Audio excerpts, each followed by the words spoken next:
Let's be honest. You are not here because you are winning. You are here because deep down, in the darkest corner of your mind, you know you are defective. You look in the mirror, and you don't see a champion. You see a glitch. You see potential that is rotting away. You see a version of yourself that is weak, easily offended, and addicted to comfort.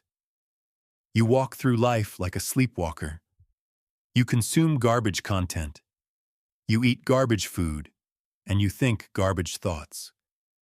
You are running on software that is 20 years old, programmed by a society that wants you to be average, quiet, and obedient. And look at the result. Look at your bank account. Look at your body. Look at your relationships. Are they elite? Or are they just okay? Okay is a disease. Okay is the cancer that kills dreams. And right now, you are terminal. Does that hurt your feelings? Good. I want to hurt your feelings. I want to shatter that fragile little ego you protect so carefully. You spend all day building walls to protect your ego, making excuses for why you haven't started that business, why you haven't hit the gym, why you are still in the same place you were 5 years ago. I'm too tired. I don't have time. I'm stressed. Shut up. Just shut up. Those aren't reasons. Those are lines of corrupted code. You are a biological machine, and your operating system is infected with the virus of mediocrity. You think you are free? You aren't free. You are a slave to your impulses, a slave to the notification on your phone, a slave to the opinion of people who don't even care if you live or die. You are a Ferrari engine inside a rusted, broken chassis, terrified to go over 20 miles per hour because you might scratch the paint. It is pathetic. So here is the reality check. This audiobook is not a self-help book. I am not here to hold your hand. I am not here to tell you that you are special. You are not special. You are raw material. Chapter 1. The glitch in your system. You think you are free. You think you are making choices. You think that when you woke up this morning and decided to hit the snooze button, or decided to eat that garbage breakfast, or decided to scroll through social media for 30 minutes, that you were exercising free will. You are delusional. You are not making choices. You are executing a script. You are a biological robot running on a loop, repeating the same predetermined set of behaviors that you have been repeating for years. You are not the driver of the car. You are a passenger tied up in the trunk, screaming while the car drives itself off a cliff. We call this the glitch. The glitch is the reason you are stuck. It is the invisible error in your code that turns every opportunity into a failure and every dream into a nightmare. You have spent your entire life looking at the outside world, blaming the economy, blaming your boss, blaming your parents, or blaming bad luck for your situation. You are looking in the wrong direction. The problem isn't out there. The problem is in the machine. The problem is you. Let's look at the data. Let's look at the cold, hard printout of your life right now.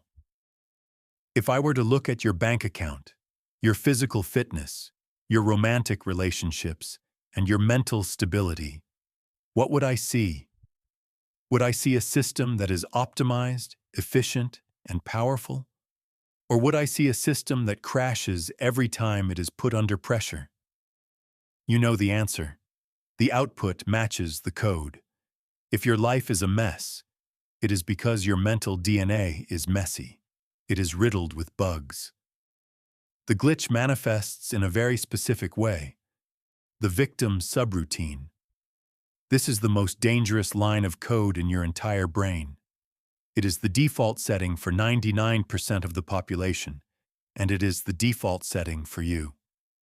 When something goes wrong, when you get rejected, when you lose money, when you feel fat, when you feel lonely, What is the first thing your brain does? It searches for an excuse. It runs a rapid diagnostic scan to find something, anything, external to blame. I'm tired because of the weather. I'm broke because the market is down. I'm out of shape because I don't have time. Lies, all of them. These are not reasons. These are error messages generated by a corrupted system to protect your fragile ego from the truth. The truth is that you are tired because you have no discipline. You are broke because you offer no value to the marketplace. You are out of shape because you prioritize comfort over pain. The glitch convinces you that you are the hero of a tragedy. It whispers in your ear, "Poor you. The world is so hard. You are doing your best." Let me be the one to tell you, your best is trash.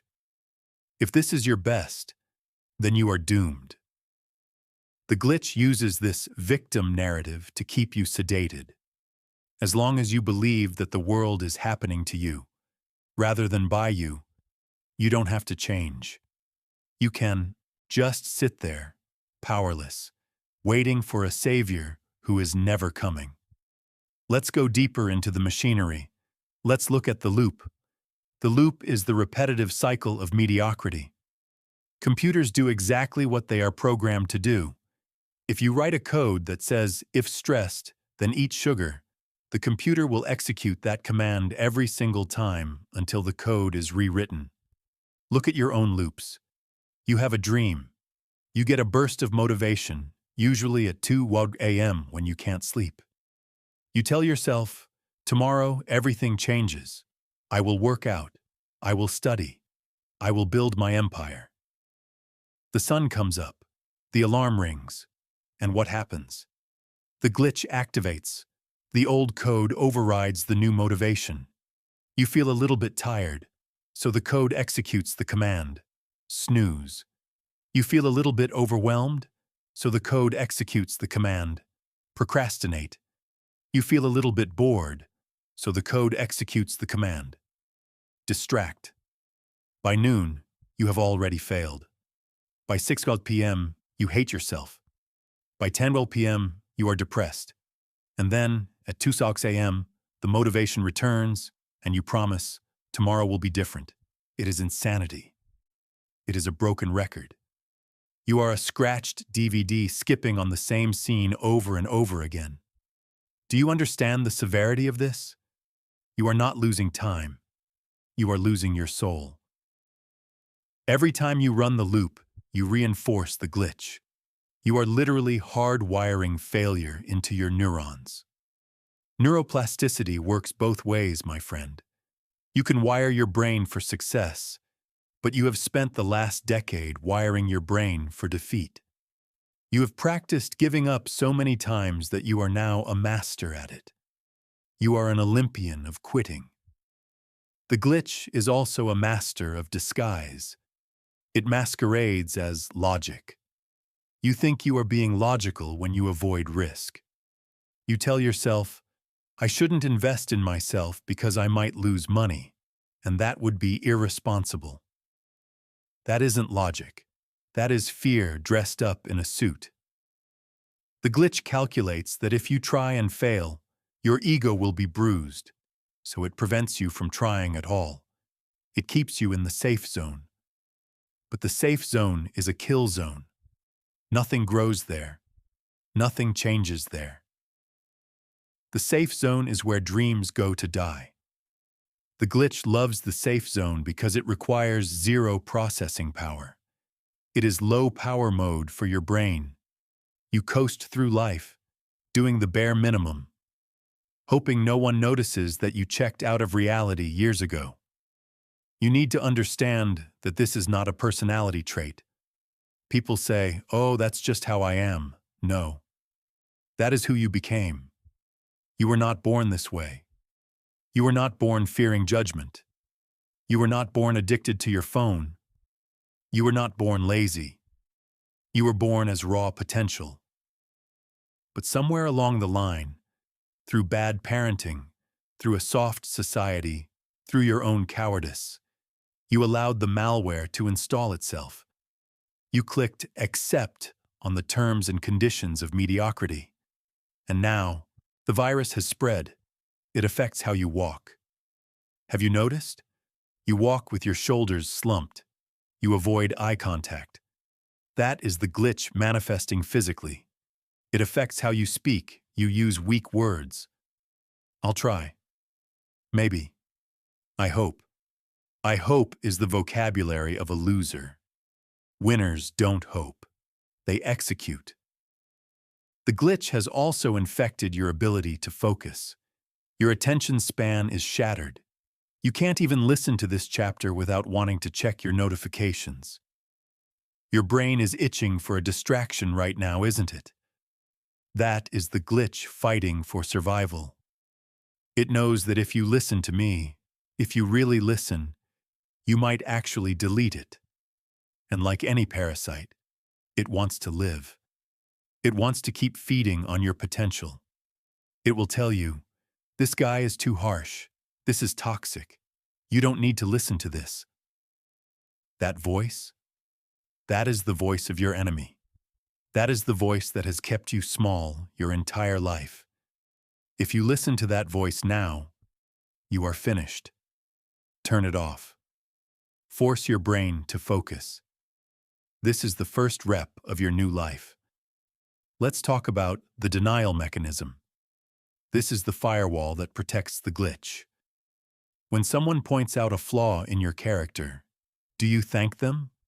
Or do you get defensive?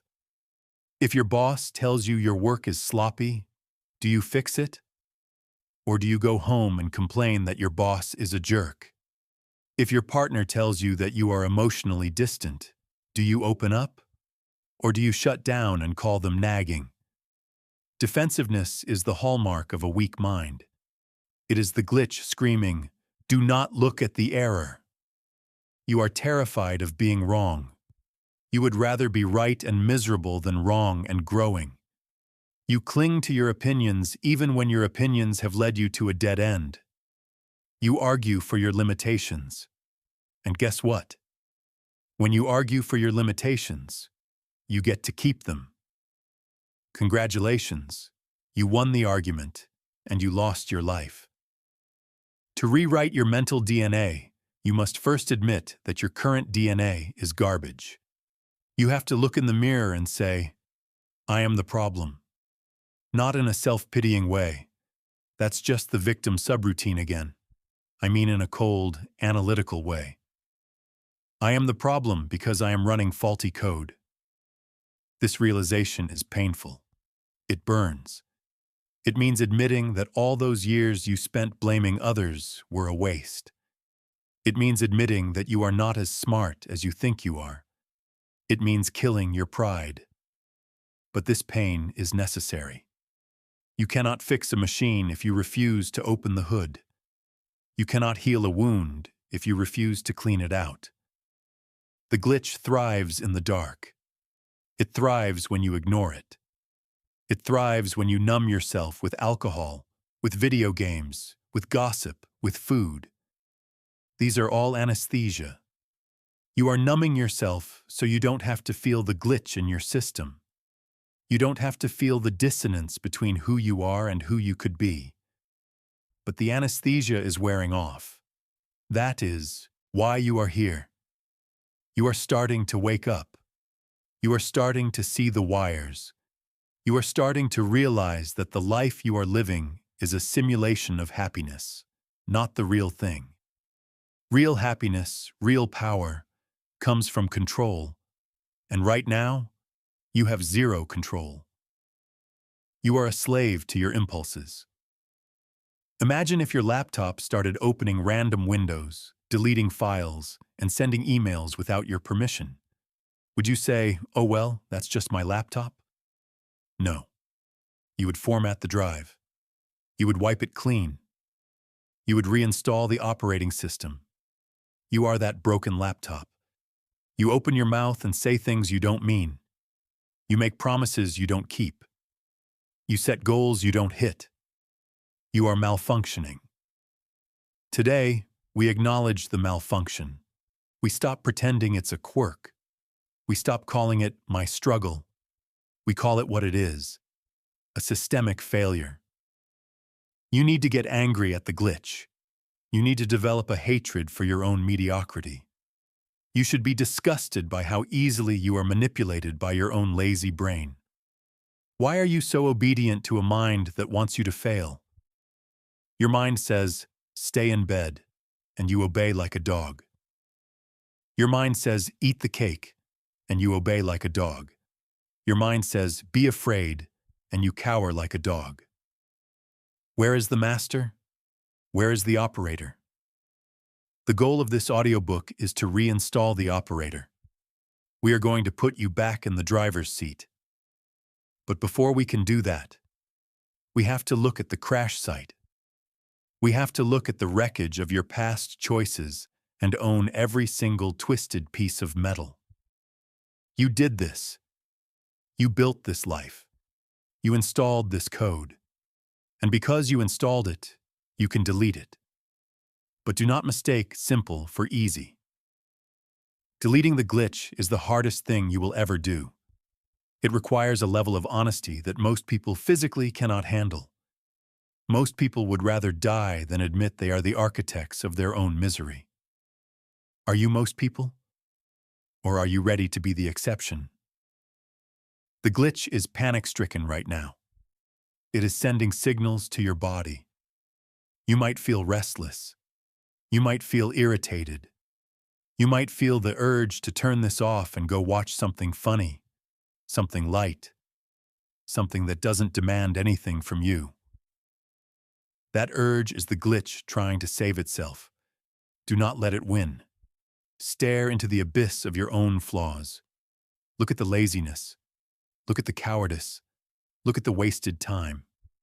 Do not look away. Hold your gaze until it hurts. We have identified the enemy. The enemy is not the government. The enemy is not the economy. The enemy is not your ex. The enemy is the code running between your ears. And in the next chapter, we are going to look at the fuel that keeps this enemy alive. We are going to talk about your addiction. Not to drugs, not to alcohol, but to something far more insidious. We are going to talk about the poison you drink every single day with a smile on your face. We are going to talk about comfort. The glitch is identified. Now, prepare to starve it. Chapter 2. The Virus of Comfort. Are you comfortable right now? Check your posture. Are you slouching? Is your back supported by a cushioned chair? Is the temperature in the room perfectly adjusted to 72 degrees so your body doesn't have to do any work to keep you warm or cool? Are you holding a warm drink? Are you wearing soft clothes? You probably are. And you probably think this is nice. You think this is living the good life. I am here to tell you that you are rotting. We are going to talk about the most insidious virus in human history. It hasn't killed you yet, but it has castrated your ambition. It has dulled your senses. It has turned you into a domesticated pet. We call this virus comfort. You have been sold a lie from the moment you were born. The lie is that the goal of life is to arrive at a place where everything is easy. You work hard so you can buy a bigger bed. You work hard so you can buy a car with heated seats. You work hard so you can retire and do absolutely nothing. You are chasing your own funeral. Life is movement. Life is friction. Life is struggle. When you remove the struggle, you remove the life. Look at nature. Look at the animal kingdom. Does a lion seek comfort?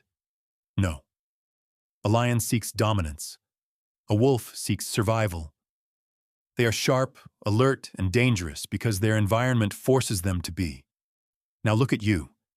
You are a zoo animal. You are a lion locked in a cage, fed processed meat at 5 p.m. every day. You have lost your edge. You have lost your hunger. If I dropped you in the middle of a forest, you wouldn't last 3 days. You would die of exposure or panic or sheer incompetence. You might say, "But I don't live in a forest, so who cares?" Your brain cares. Your mental DNA was forged in the fires of survival. Your ancestors hunted mammoths. They crossed ice ages. They fought wars with sticks and stones. They carried the genetic code of warriors. And that code is currently trapped inside a body that complains when the Wi-Fi is slow. Do you see the disconnect? You have the hardware of a savage, but you are running the software of a toddler. This mismatch creates anxiety. It creates depression. Your brain is bored. It is screaming for a challenge, but you keep stuffing it with Netflix and Uber Eats. Comfort is the enemy of evolution. Let's look at the biology of atrophy. If you break your arm and put it in a cast for 6 weeks, what happens? You are protecting the arm. You are keeping it comfortable. You are keeping it safe. And when you take the cast off, the muscle has withered away to nothing. The bone is brittle. Use it or lose it. That is the law of the universe. Now apply that to your mind. When was the last time you were truly uncomfortable? When was the last time you pushed your brain until it hurt? When was the last time you stood in a room where you were the dumbest person there? You avoid these situations. You surround yourself with friends who agree with you. You consume content that reinforces what you already believe. You stick to the job you know how to do. You are keeping your mind in a cast, and you wonder why your mental muscles have atrophied. You wonder why you have no resilience. You have no resilience because you never train it. Resilience is a muscle built by resistance. You cannot build a callus without friction. But you have designed a life that is completely frictionless. You have an app to bring you food, an app to find you a date, an app to entertain you, an app to drive you places. You have outsourced every single difficulty in your life to a machine or a service provider.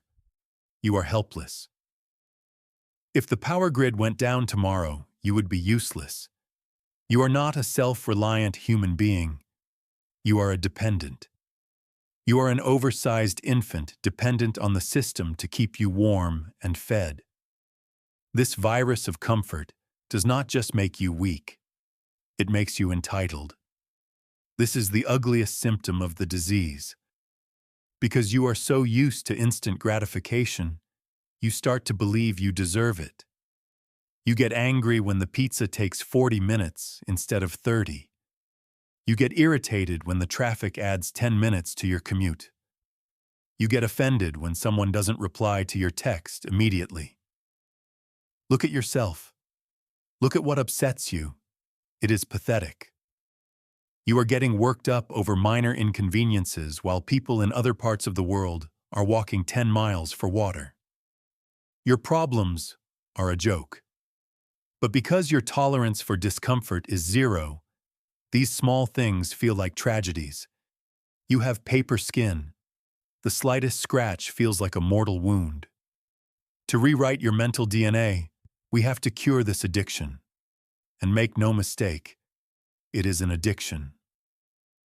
Comfort hits the same dopamine receptors as sugar and heroin. The brain loves energy conservation. It wants to do the least amount of work possible. Every time you choose the elevator over the stairs, you are feeding the addiction.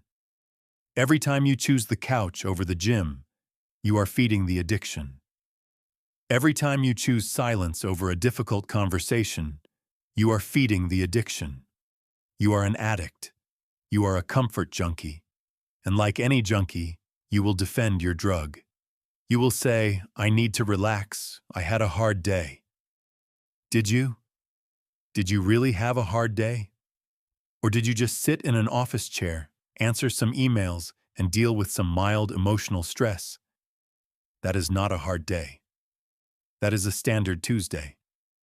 But because you are weak, it feels heavy. Real rest is earned. You haven't earned it. You are resting from work you haven't even done yet. The virus of comfort seduces you with the promise of safety. Stay here, it whispers. It's safe here. Nobody will judge you here. You can't fail here. But safety is an illusion. By seeking safety, you are actually creating danger. The danger of obsolescence, the danger of regret, the danger of waking up at 80 years old and realizing you lived a beige, flavorless, forgettable existence. Is that what you want? To be safe? To be a pristine corpse that never has a scar? The people you admire, the heroes, the titans, the billionaires, the athletes, do they seek comfort? No. They hunt discomfort. They wake up at 4 a.m. not because they have to, but because it sucks. They take ice baths not to get clean, but to shock their system. They run ultra-marathons. They risk their fortunes on new ventures.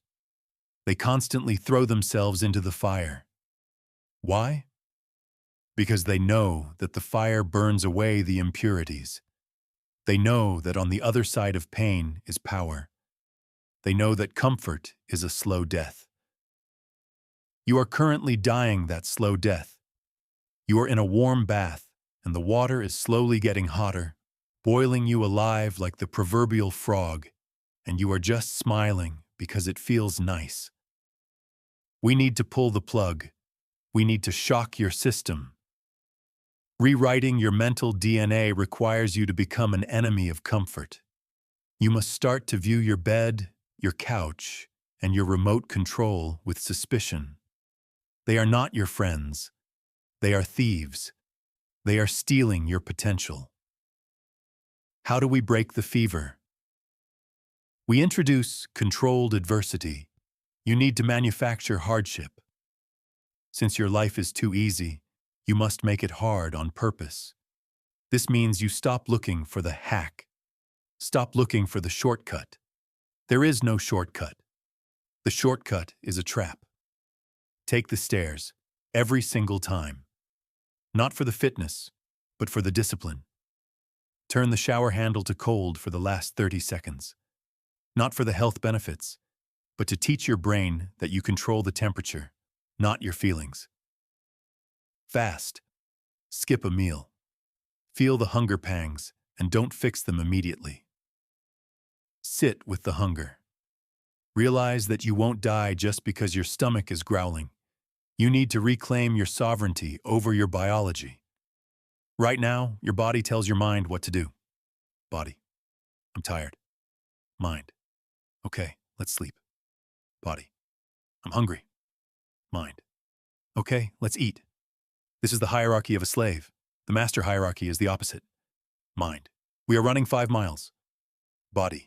But I'm tired. Mind. I didn't ask. Move. This is the state we are trying to achieve. Total command. But you cannot command a vessel that is addicted to soft pillows and sweet treats.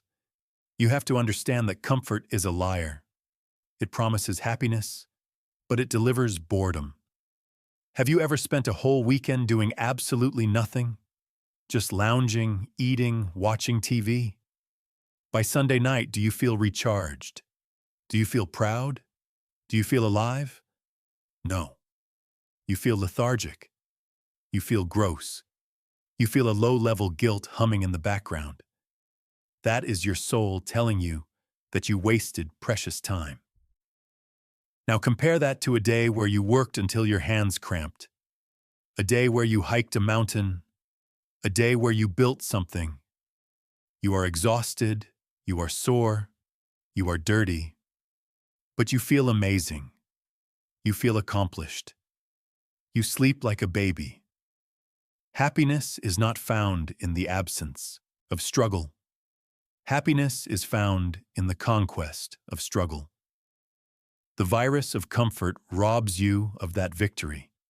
It hands you a participation trophy just for breathing. It tells you that you are perfect just the way you are. I am telling you that you are not perfect. You are unfinished. You are soft dough that needs to be baked in the oven. You need to develop a phobia of the easy path. When you see two roads, and one looks steep and rocky, and the other looks flat and paved, your instinct, programmed by the glitch, pulls you toward the flat road. You must override that instinct. You must veer toward the rocks. Why, you ask? Why make it harder than it has to be? Because the steep road forces you to grow. The flat road leaves you exactly as you are. And exactly as you are is not good enough to achieve what you say you want to achieve. If you want the life of the 1%, you cannot have the habits of the 99%. The 99% worship comfort.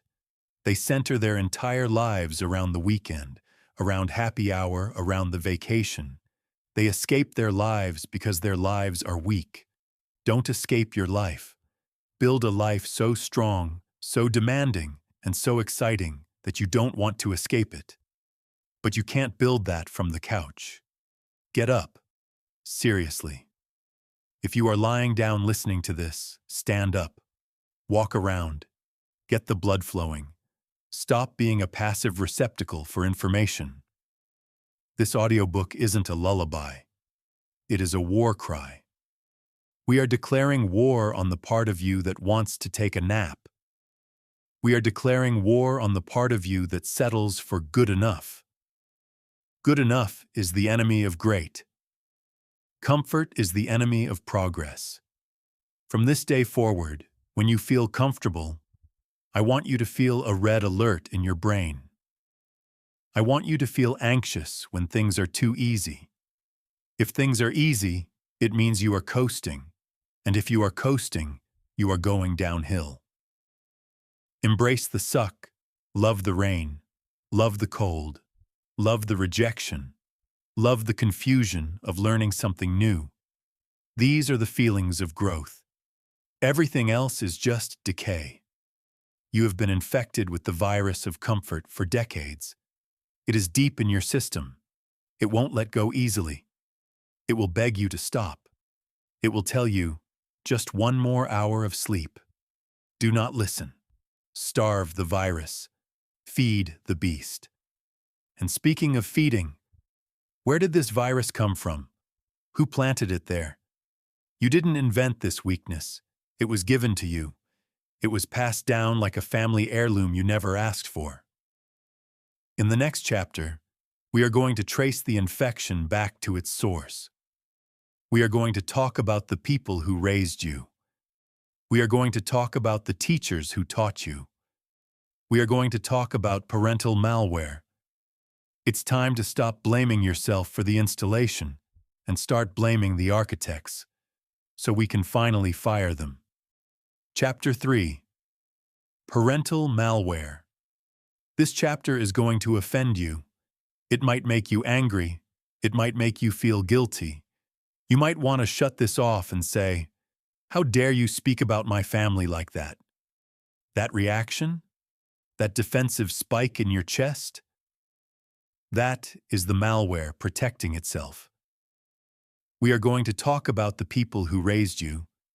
We are going to talk about your parents, your teachers, and the authority figures who programmed your initial operating system. I am not here to judge their character. They might be wonderful, loving people. They might be saints. But we are not talking about their hearts. We are talking about their software. And the hard truth is that most of your parents were running on outdated, corrupted, fear-based software, and they installed it directly into you. We call this parental malware. You see, a child's brain is a sponge. It has no firewall. From the age of 0 to 7, you were in a hypnotic state, downloading everything around you as absolute truth. You didn't have the critical thinking skills to say, "Wait, that sounds like a limiting belief." You just accepted it. You downloaded their fears. You downloaded their insecurities. You downloaded their relationship with money. You downloaded their limitations. Look at your life right now. Look at your financial struggles. Look at your anxiety. Look at your inability to take risks. Now look at your parents. Do you see the resemblance? You are not just genetically related to them. You are psychologically cloned from them. You are acting out the sequel to their movie, and let's be honest. Their movie wasn't a blockbuster. It was a tragedy of unfulfilled potential. Let's break down the specific lines of code they wrote into your brain. Code 1, the safety protocol. Be careful. Don't climb that. That's too risky. Don't talk to strangers. How many times did you hear this growing up? 1,000? 1,000,000? Your parents loved you, so they wanted to protect you. That makes sense biologically. But in the modern world, protection is poison. By constantly telling you to be careful, they installed a hypervigilance subroutine. They taught you that the world is a dangerous place. They taught you that the unknown is a threat. They wired your amygdala, the fear center of your brain, to trigger an alarm every time you stepped outside the comfort zone. Now, as an adult, you want to start a business. But the safety protocol kicks in. You feel paralyzed. You feel a knot in your stomach. That isn't your fear. That is your mother's voice echoing in your skull, telling you to get down from the tree before you hurt yourself. You are a grown adult, still afraid of falling off the monkey bars. Code 2, the money virus. This is the most destructive malware of all. What did your parents say about money? Money doesn't grow on trees. We can't afford that. Rich people are greedy, evil, crooks. You have to work hard for your money. If you heard these phrases on repeat, you are doomed to be poor until you delete them. They taught you that money is scarce. They taught you that money is hard to get. They taught you that desiring money makes you a bad person. And you wonder why you are broke? Your subconscious mind controls 95% of your behavior. If your subconscious believes that rich people are evil because your dad said so, it will sabotage every opportunity you have to get rich. Why? Because you don't want to be evil. You want to be a good boy or a good girl.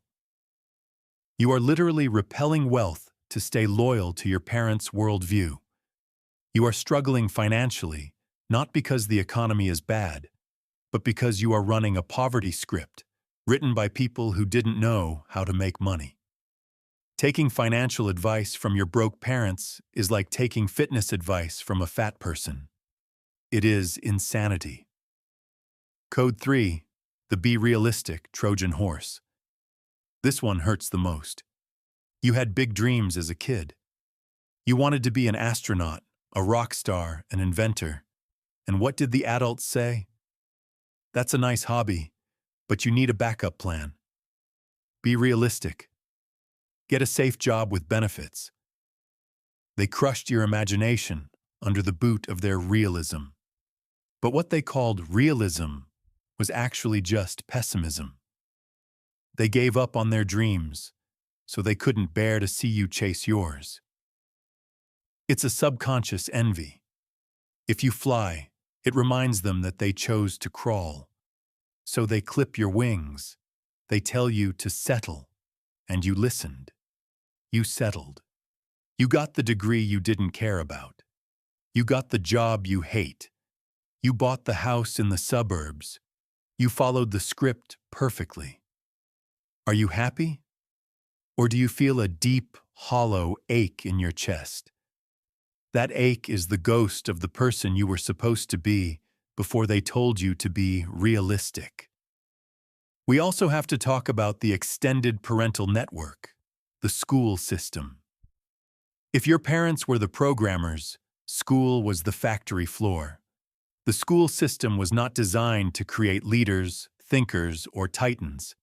It was designed during the Industrial Revolution to create obedient factory workers. Think about it.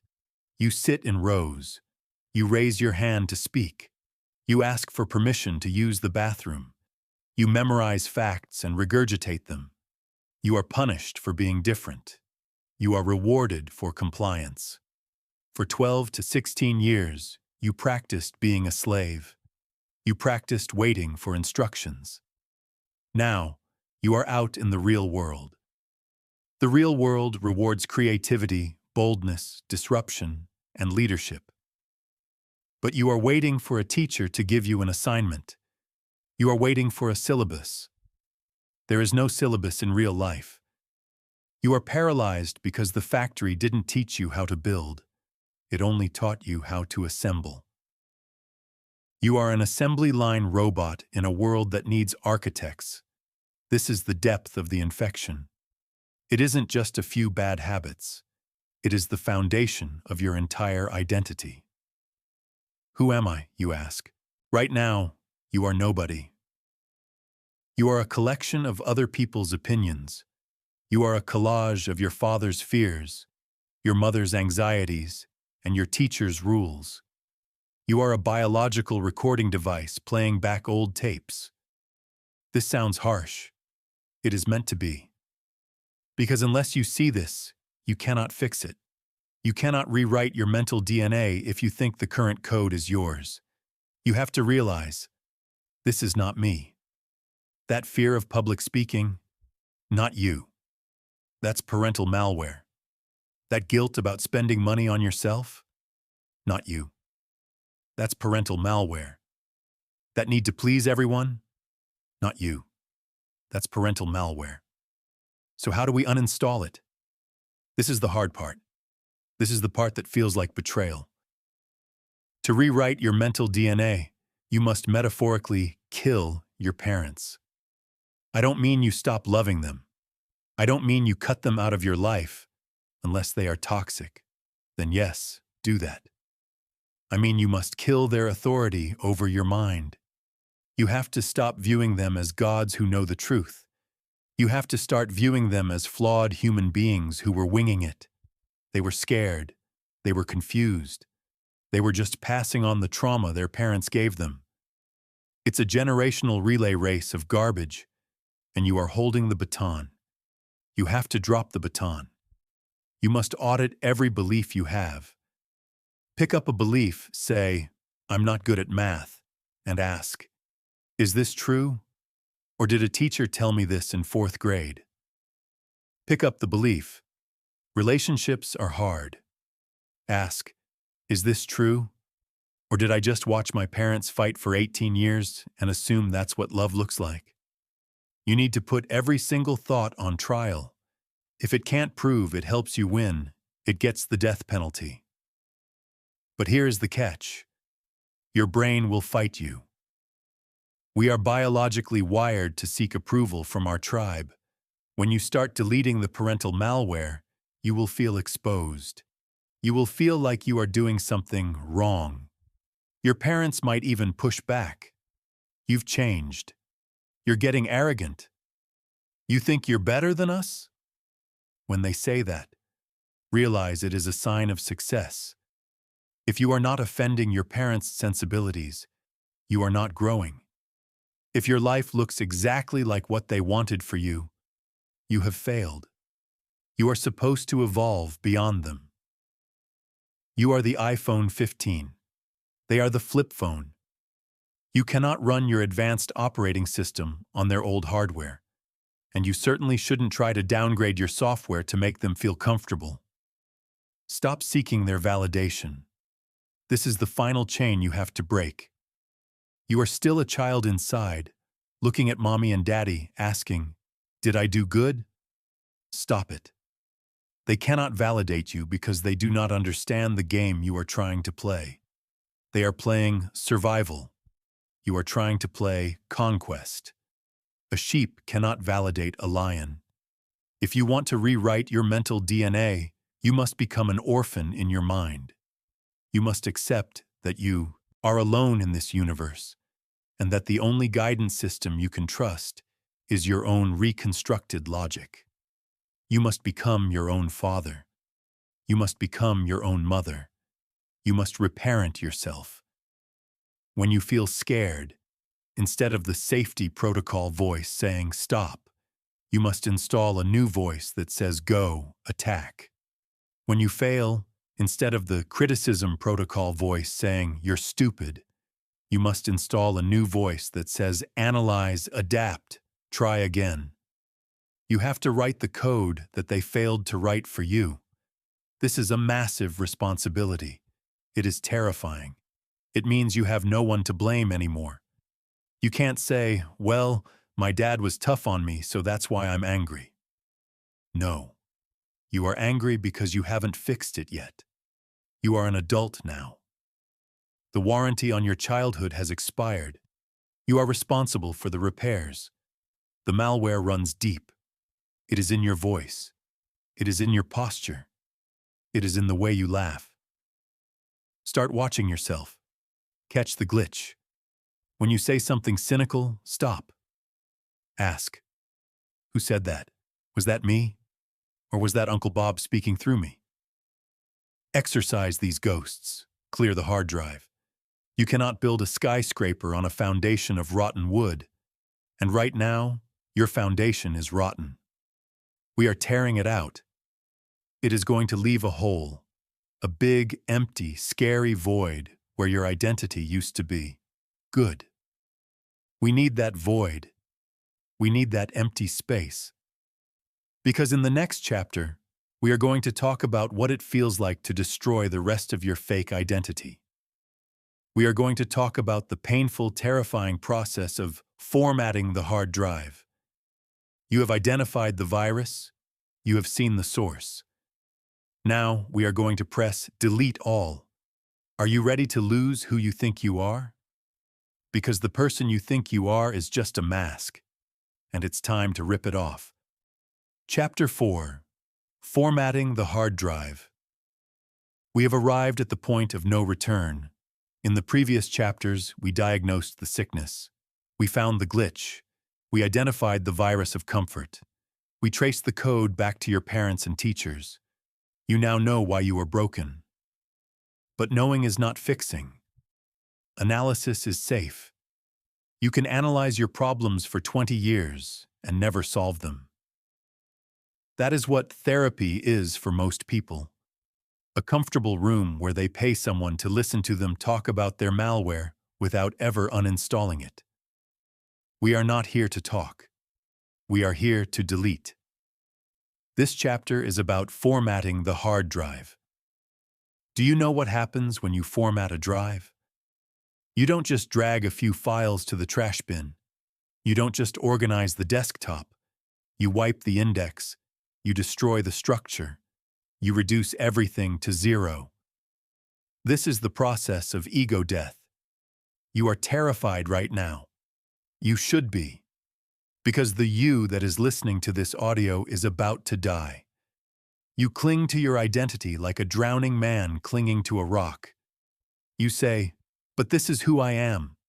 I'm a night owl. I'm an introvert. I'm an artist. I'm bad with numbers. I'm a free spirit." No, you are not.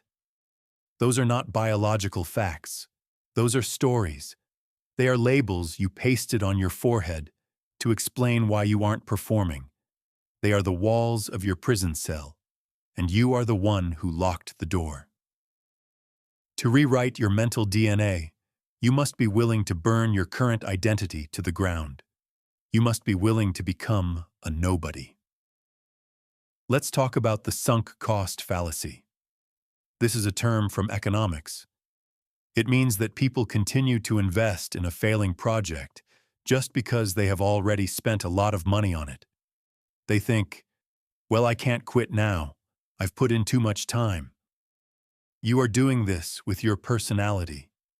You have spent 20, 30, or 40 years building this version of yourself. You have invested thousands of hours into your habits, your complaints, and your specific brand of misery. You have crafted a detailed backstory about your trauma and your struggles. And because you spent so much time building it, you refuse to walk away from it.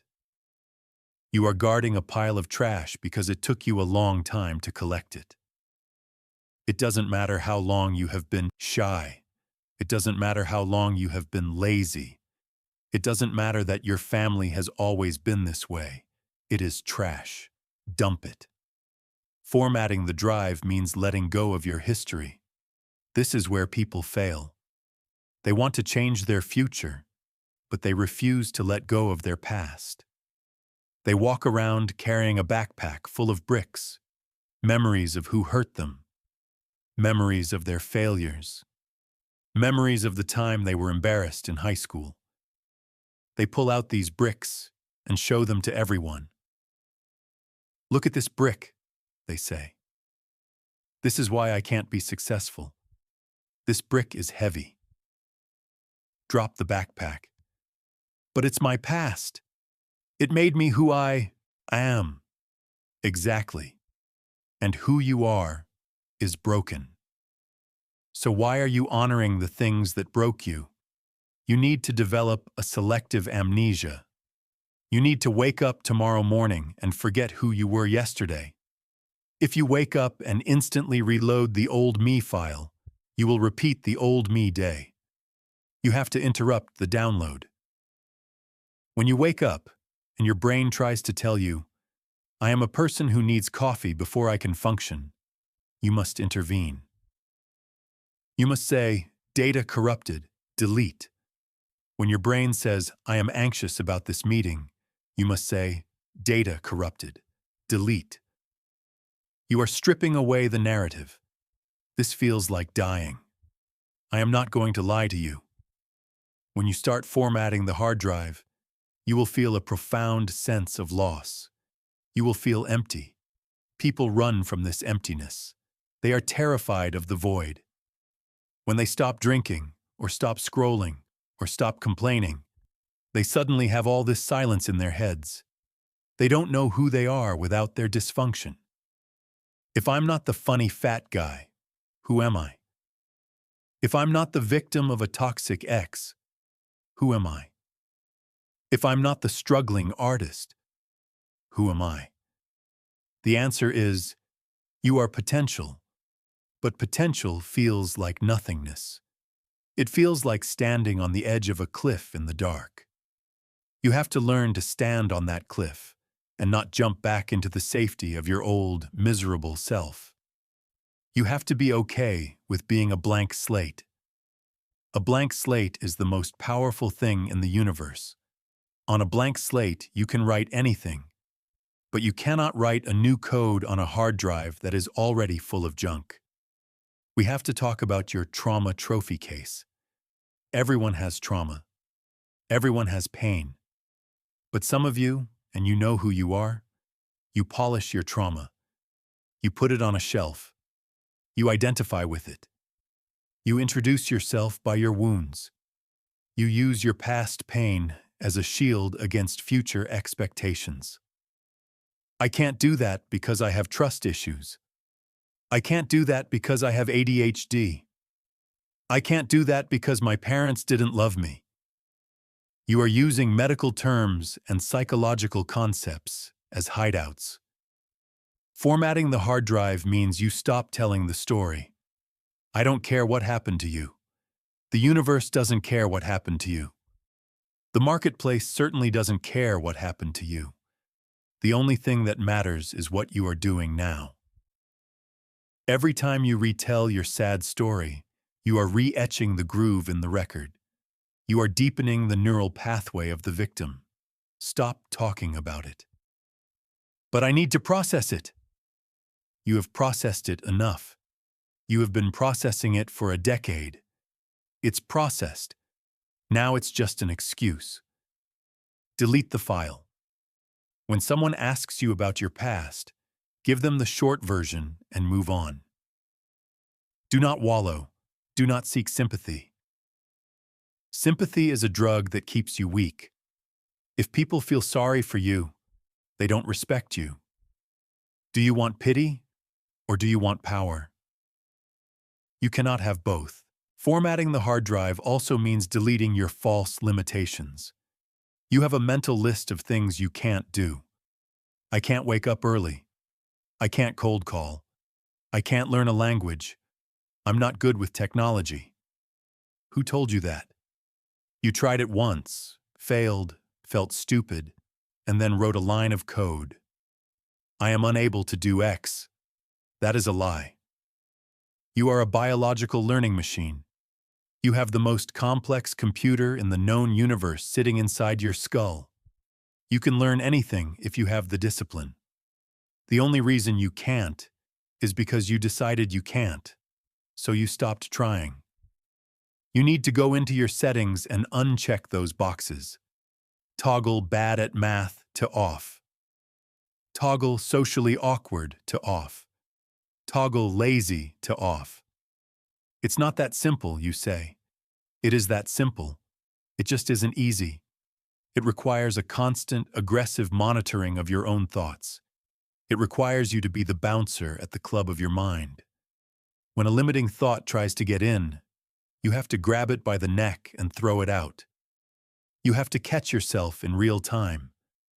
You're walking into a room and your brain says, "They are going to judge me."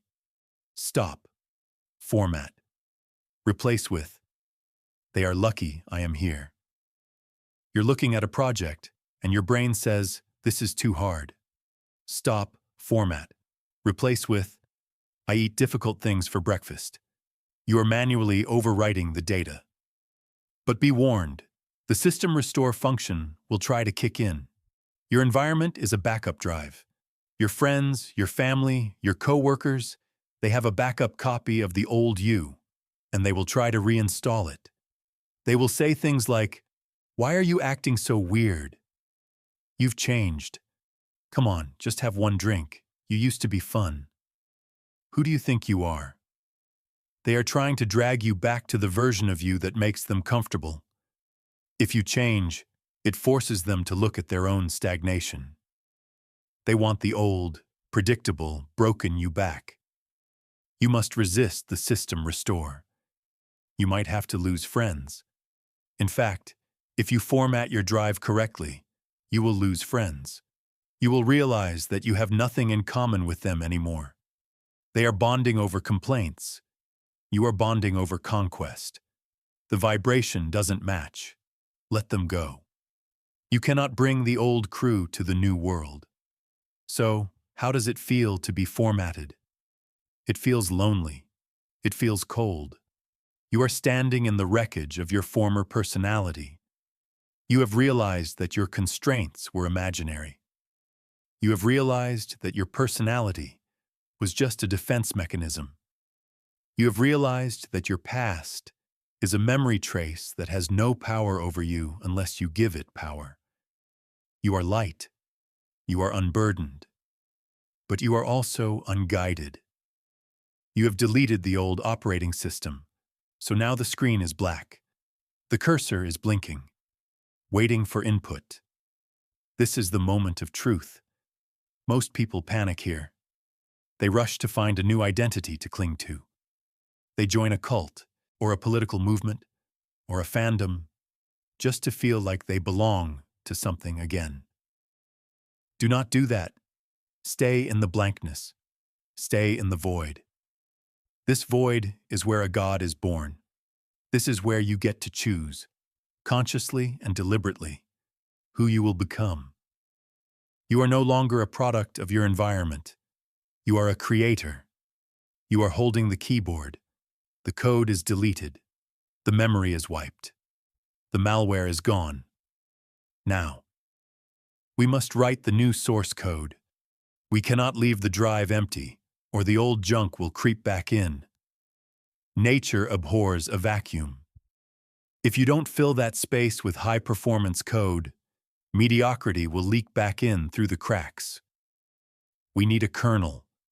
We need a core processor. We need a set of rules that are non-negotiable, unbreakable, and absolute. We are not going to install motivation. Motivation is fleeting. Motivation is for amateurs. Motivation is the sugar rush that crashes an hour later. We are going to install something colder, something harder, something that works whether you feel like it or not. We are going to install discipline, but not the fluffy version of discipline you see on Instagram. We are talking about military-grade, industrial strength, self-imposed slavery to a higher mission. Your hard drive is formatted. The screen is black. The cursor is blinking. Prepare yourself. We are about to begin the installation. Chapter 5 is the source code. Are you ready to write? Chapter 5. The source code of discipline. The hard drive is wiped. The screen is blank. The malware is gone. Now we install the operating system. And there is only one operating system compatible with greatness. It is not Motivation OS. It is not Passion OS. It is not Inspiration OS. It is Discipline. But you don't even know what that word means. You think discipline is punishment? You think it means suffering? You think it means denying yourself happiness? You are wrong. Discipline is not a prison. Discipline is the key to the prison. You have spent your entire life in the prison of your impulses. You want a cookie, you eat a cookie. You want to sleep, you sleep. You want to quit, you quit.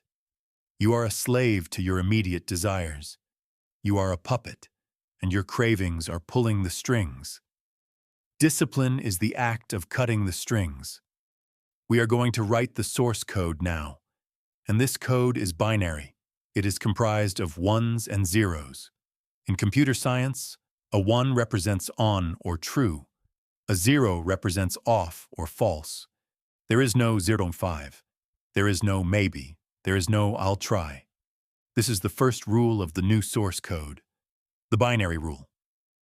From this moment on, your life is a series of binary choices. Did you wake up at the time you set? 1 or 0?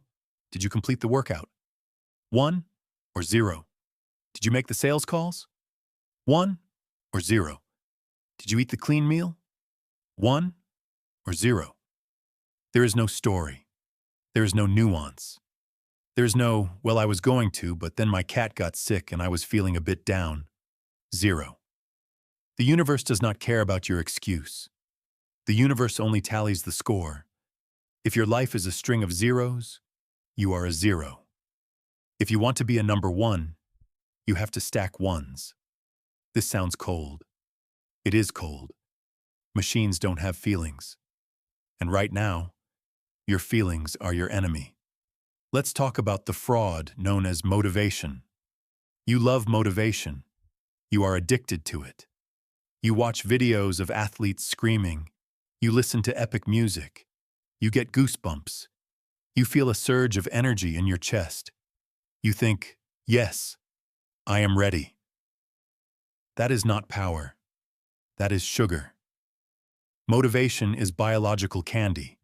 It gives you a quick spike in blood sugar followed by a massive crash. Motivation is an emotion, and like all emotions, it is fickle. It comes and goes like the wind. If you build your house on the foundation of motivation, your house will collapse the moment the wind stops blowing, and the wind always stops blowing. There will be days, most days actually, when you do not feel like doing the work. You will be tired. It will be cold outside. You will be sore. You will be depressed. You will be lonely. The motivation will be gone. And if you are running Motivation OS, you will quit. This is why you have failed every single time in the past. You waited until you felt like it. Let me tell you a secret. Amateurs wait for the feeling. Professionals take action, and the feeling follows. The new source code says, your feelings are irrelevant. Read that again. Your feelings are irrelevant. You can be crying while you do your push-ups. The push-ups still count. You can be terrified while you make the presentation. The presentation still counts. You can be heartbroken while you study. The knowledge still sticks. The output is independent of the emotional state of the processor. Do you think a soldier charges into battle because he feels like it? Do you think a surgeon scrubs in for a 12-hour heart transplant because she is motivated? No. They do it because they are disciplined. They do it because the code says, execute the mission. You need to stop asking yourself, do I want to do this? That question is banned. It is unauthorized syntax. The only question is this on the schedule? If yes, you execute. We have to address the negotiator. This is a specific subroutine of the glitch that we haven't fully deleted yet. It hides in the background. The negotiator is that voice in your head that starts bargaining the moment things get hard. The alarm goes off at 5 a.m. The negotiator whispers, "It's okay. You worked late last night. You need your rest. Just sleep until 6 cars. You can work out this evening instead." It sounds so reasonable. It sounds so logical. It sounds like self-care. It is a lie. The negotiator is a saboteur. It is trying to get you to break the binary chain. It wants you to score a 0. If you listen to the negotiator, you lose self-respect. Every time you make a deal with yourself and break it, you are training your brain that your word means nothing. I'll start Monday. I'll do it tomorrow. Just this once. These are the phrases of a weakling. When you install the source code of discipline, you kill the negotiator. You do not argue with it. You do not debate it. You silence it. When the voice says, "I'm tired," you say, "So what?" and you move. When the voice says, "I'm scared," you say, "Irrelevant," and you move. You become a tyrant to your own weakness. This is what self-love actually looks like. Self-love isn't bubble baths and chocolate cake. That is self-sabotage. Real self-love is parenting yourself. It is making yourself do the hard things because you know it is what allows you to evolve. If you let a child eat candy for dinner every night, do you love that child? No. You are neglecting them. You are making them sick. So why do you let yourself eat mental candy? Why do you let yourself slack off? Discipline is the highest form of love. It is saying, "I love you too much to let you be mediocre." Now let's look at the structure of the source code. It relies on standards, not goals. You are obsessed with goals. I want to lose 20 pounds. I want to make $1 million. Goals are fantasies. Everyone has goals. The bum on the street has a goal to be rich. The fat guy has a goal to have six-pack abs. Goals mean nothing. Winners have standards. A goal is something you hope to achieve. A standard is something you are. The source code rewrites your identity statements. Old code. I'm trying to quit smoking. Goal. New code. I am a non-smoker. Standard. Old code. I want to run a marathon. Goal. New code. I am a runner. I run every day. Standard. Old code. I hope to finish my book. Goal. New code. I write 1,000 words a day, no matter what. Standard. When you set a standard, the decision-making process is removed. You don't decide whether to brush your teeth in the morning, do you? You don't need motivation to brush your teeth. You don't stand in the bathroom debating with the negotiator about the pros and cons of oral hygiene. You just do it. It is a standard. It is non-negotiable. We are going to take the hardest things in your life, fitness, business, learning, and we are going to move them into the same mental category as brushing your teeth. They are no longer events. They are just maintenance. They are just what you do. But it's hard, you whine. Everything is hard. Being fat is hard. Being fit is hard. Choose your hard. Being broke is hard. Being wealthy is hard. Choose your hard. Being disciplined is hard. Being regretful is hard. Choose your hard. You think you are avoiding pain by skipping the gym? No. You are just trading the pain of discipline, which lasts an hour, for the pain of regret, which lasts a lifetime. The source code of discipline optimizes for long-term efficiency. It understands that the pain of discipline is an investment. It pays dividends. The pain of regret is a tax. It just takes from you and gives nothing back. Stop paying the tax. Start making the investment. Let's talk about the streak. When you start running this new code, you will begin to stack ones. Day 1, 1, day 2, 1, day 3, 1. You will feel a new sensation. It isn't excitement, it is pride. Quiet, cold, solid pride. You will look in the mirror and respect the person staring back. But be warned, the glitch will try to crash the system. You will have a bad day. You will slip. You will score a 0. The old you would use that 0 as an excuse to spiral. Oh well, I ruined the diet. Might as well eat the whole pizza. I missed a day of writing. I guess I'm not a writer. That is the virus trying to reinstall itself. The source code has a specific protocol for failure, the immediate reboot. If you miss a workout, you do not wait until Monday. You do 50 push-ups on the floor right now. If you eat junk food, you do not wait until tomorrow. Your next meal is chicken and broccoli. You fix the glitch immediately. You do not let a slip become a slide. Perfection is not required. Consistency is required. If you score a 0, you must follow it with a 1, never 2 zeros in a row. 2 zeros in a row is a new habit forming. 2 zeros is the death of the code. You are the programmer now. You are typing these commands into your own nervous system. Command, wake up time. 050, command, execute. There is no snooze parameter in this code. You have to understand that no one is coming to save you. No one is going to wake you up.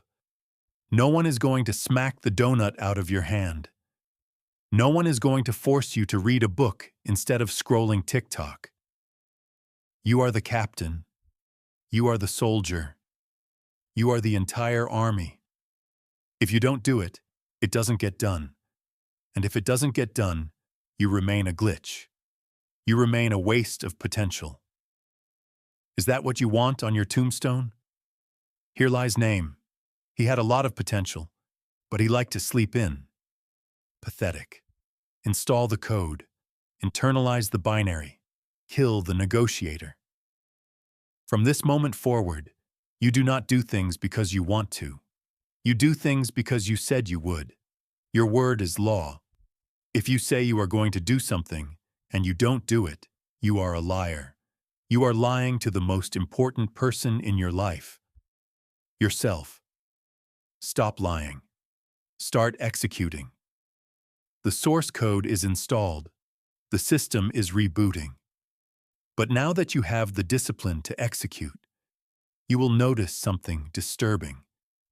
You will look around at your life, at your friends, at your environment, and you will realize they are incompatible with this new software. You are trying to run a high-performance engine in a junkyard. The people around you are still running the old virus.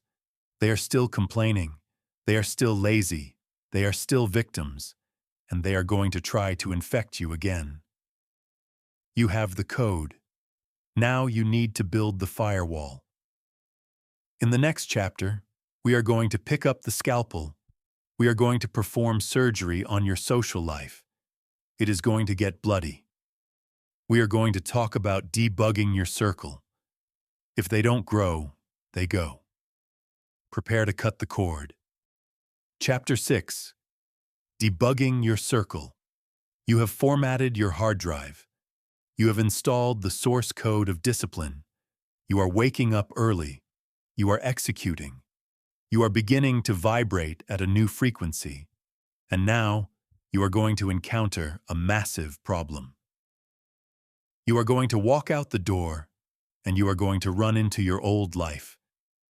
Specifically, the people of your old life. And you are going to realize something terrifying. They are infecting you. We are going to talk about debugging your circle. This is the part where you lose friends. This is the part where you get called arrogant. This is the part where you might have to sit alone in a room for 6 months Because there is nobody around you who is qualified to breathe the same air as the new you. If you put a fresh, crisp apple in a barrel of rotting apples, what happens? Does the fresh apple cure the rotting ones? Does the fresh apple turn the brown mush back into solid fruit? No. The rot spreads. The fresh apple gets infected. It starts to turn brown, soft, and mushy within days. You are that fresh apple. And your friends? Look at them. Really look at them. They are rotting. They are rotting with cynicism. They are rotting with laziness. They are rotting with the same old complaints they have been reciting for 10 years. You cannot heal them. You can only be infected by them. It is time to accept a brutal law of physics. You are the average of the 5 people you spend the most time with. If your 5 best friends are broke, you will be the 6th. If your 5 best friends are fat, you will be the 6th. If your 5 best friends are complainers, you will be the 6th. It is not a choice. It is osmosis. Humans are herd animals. We have mirror neurons in our brains. We subconsciously mimic the posture, the speech patterns, the beliefs, and the energy levels of the people around us. If you are trying to rewrite your mental DNA to be a high performer, but you are hanging out with low performers, you are driving a Ferrari with the parking brake on. You are sprinting while dragging a parachute. You need to perform a ruthless audit of your social circle.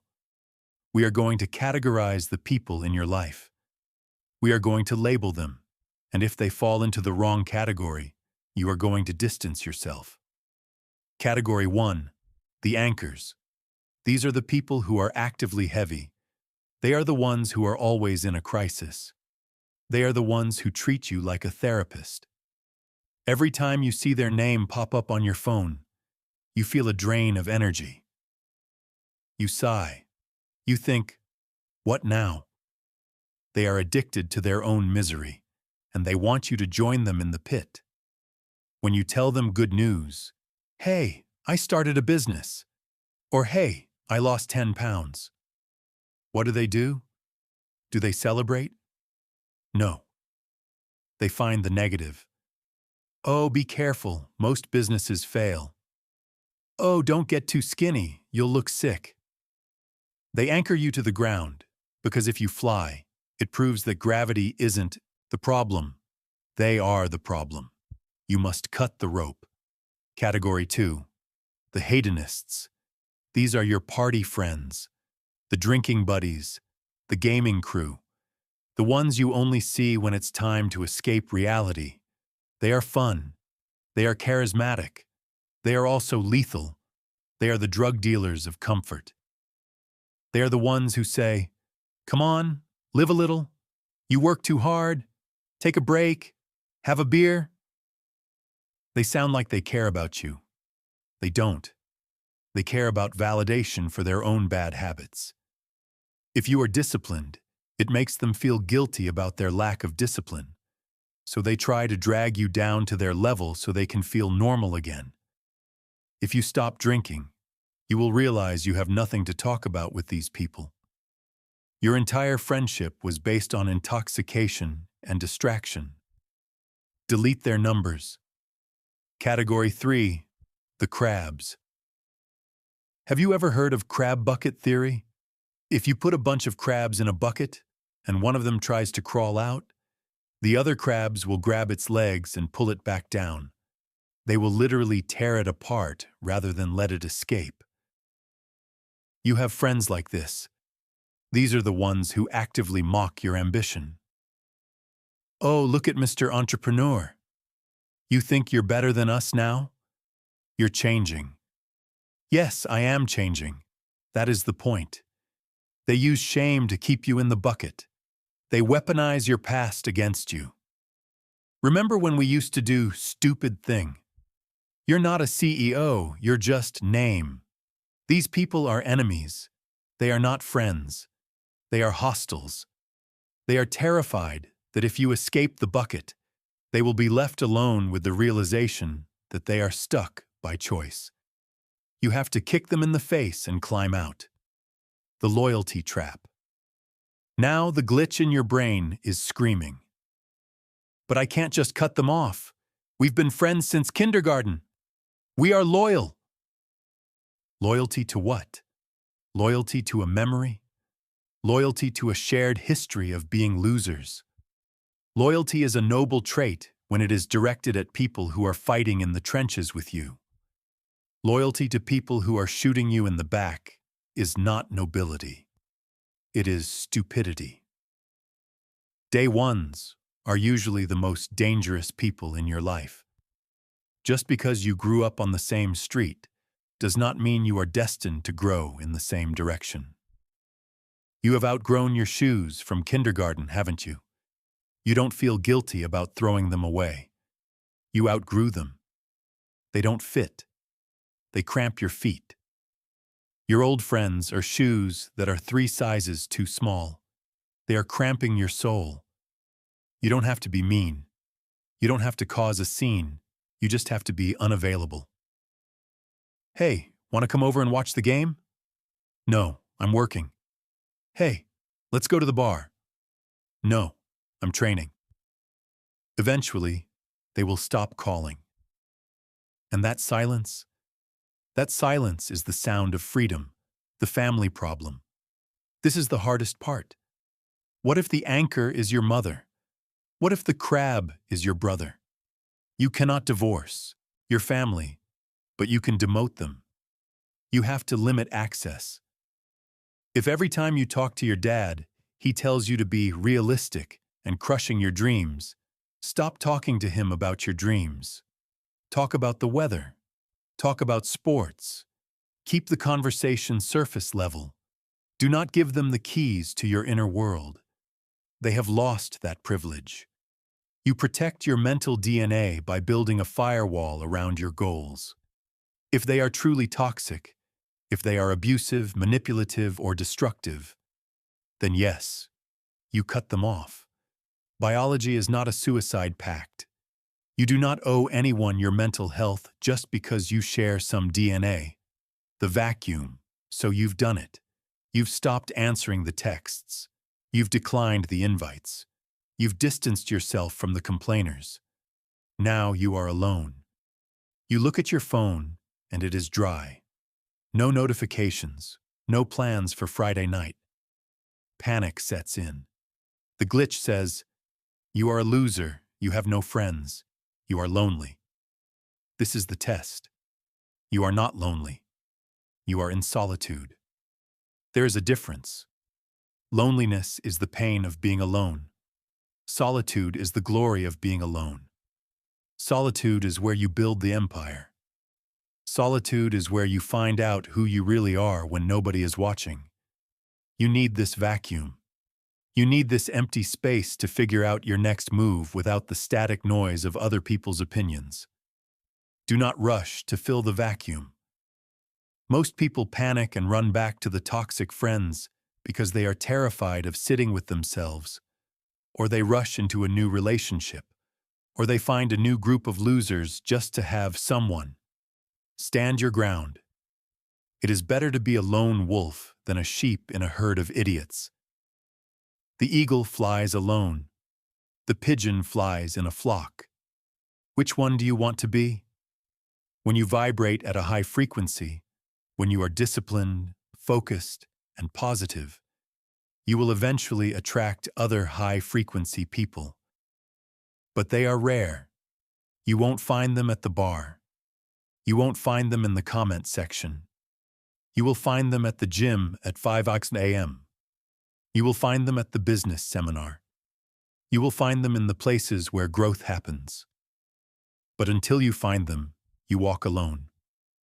The audit exercise. I want you to do something right now. Open your phone. Go to your recent texts. Look at the last 5 people you spoke to. Read the texts. Are they talking about ideas? Are they talking about goals? Are they talking about making money? Are they talking about solving problems? Or are they gossiping about other people? Complaining about their jobs? Sharing memes? If your text history looks like a bathroom stall wall, you are in trouble. You need to mute the noise. Unfollow the accounts that make you feel like garbage. Unfollow the models that make you feel lustful and distracted. Unfollow the news channels that make you feel scared. Unfollow the influencers who make you feel inadequate. Curate your feed. If it doesn't educate you or empower you, delete it. Your eyes and ears are the gates to your mind.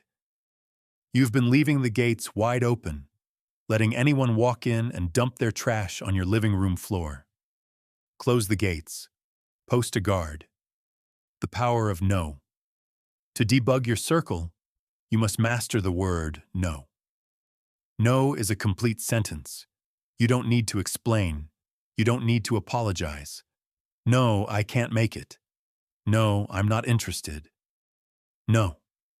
When you say no to the wrong people, you are saying yes to yourself. You are buying back your time. Time is the only resource you can't get back.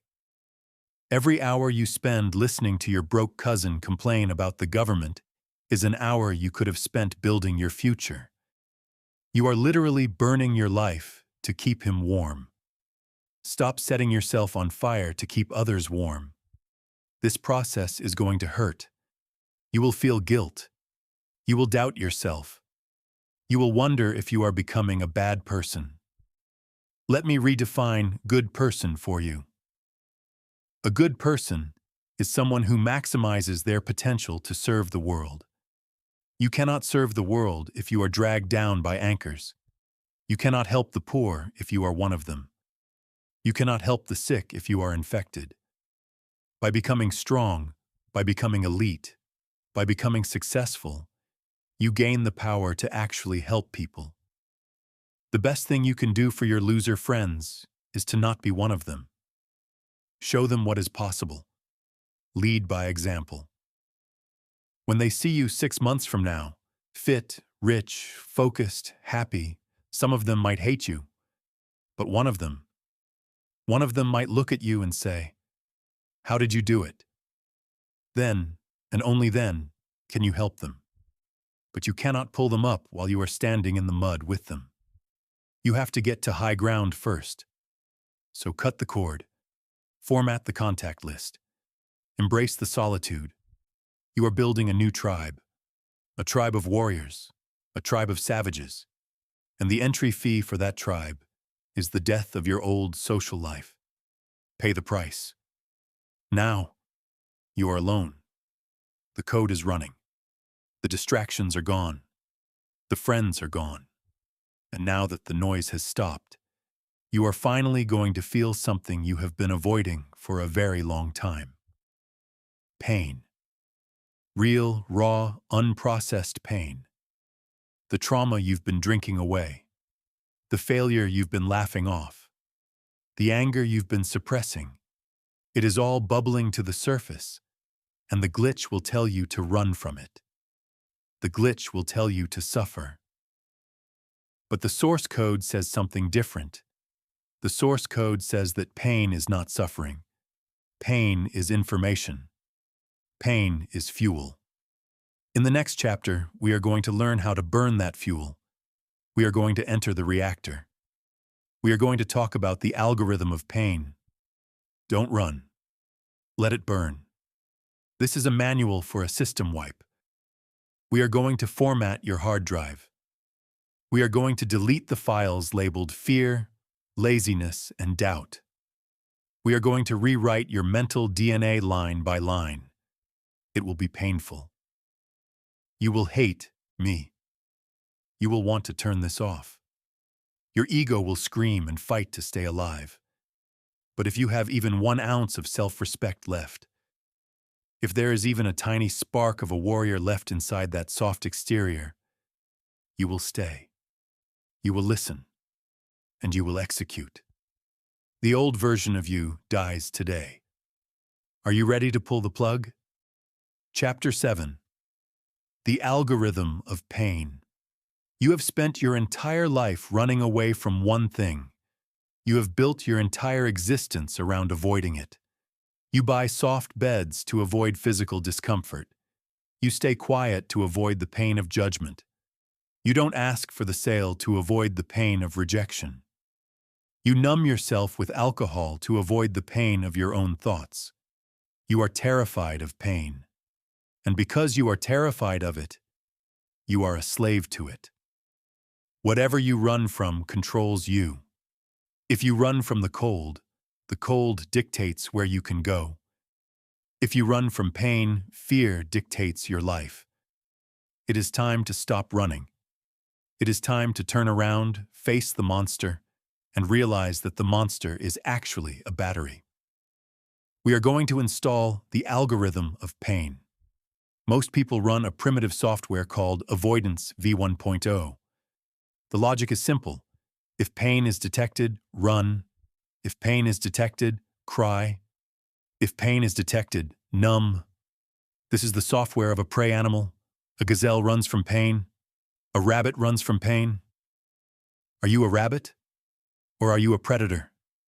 The new algorithm processes pain differently. It views pain not as a threat, but as data. Pain is just information. It is a high-priority signal sent from your nervous system to your brain saying, "Pay attention, something is happening." That is all it is. It is a blinking red light on the dashboard.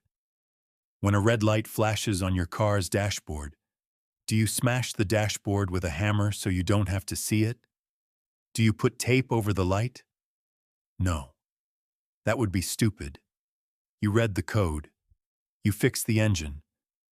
But that is exactly what you do with your life. You feel lonely, the red light. So you watch porn, the tape.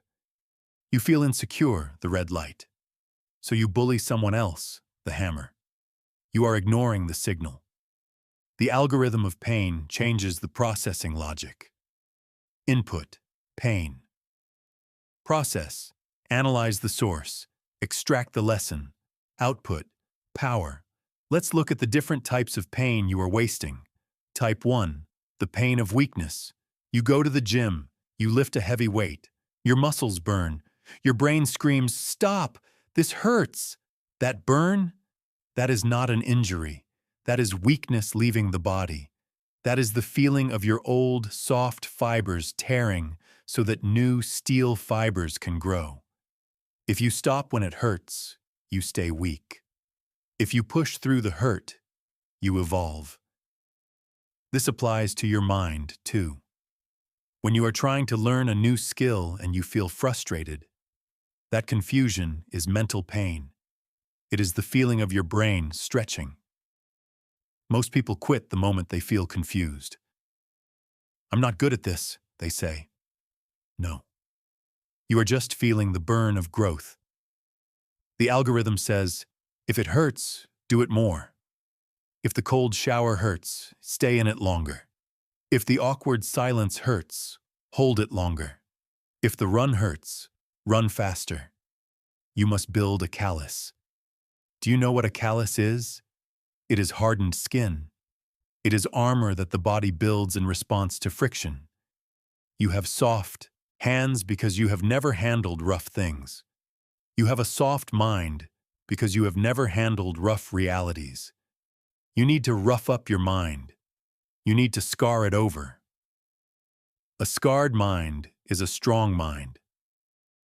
Type 2, the pain of betrayal and heartbreak.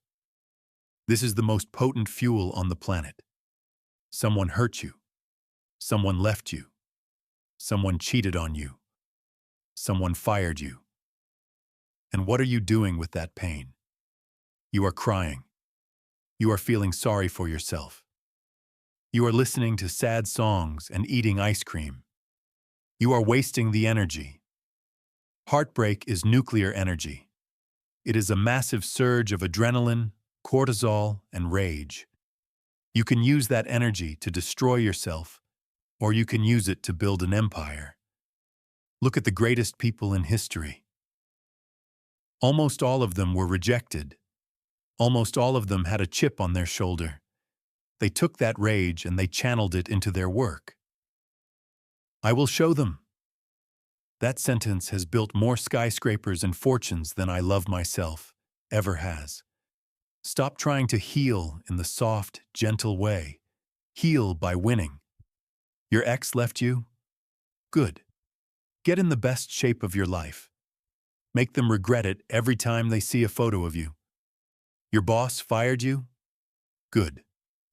Build a competitor and put him out of business. This is the dark side of the algorithm. It is aggressive, it is petty, and it works. Use the hate. Use the anger. Do not suppress it. Transmute it. Imagine a steam engine. Fire boils water, creating steam. If you contain the steam, it builds pressure. If you channel that pressure into a piston, it moves a train.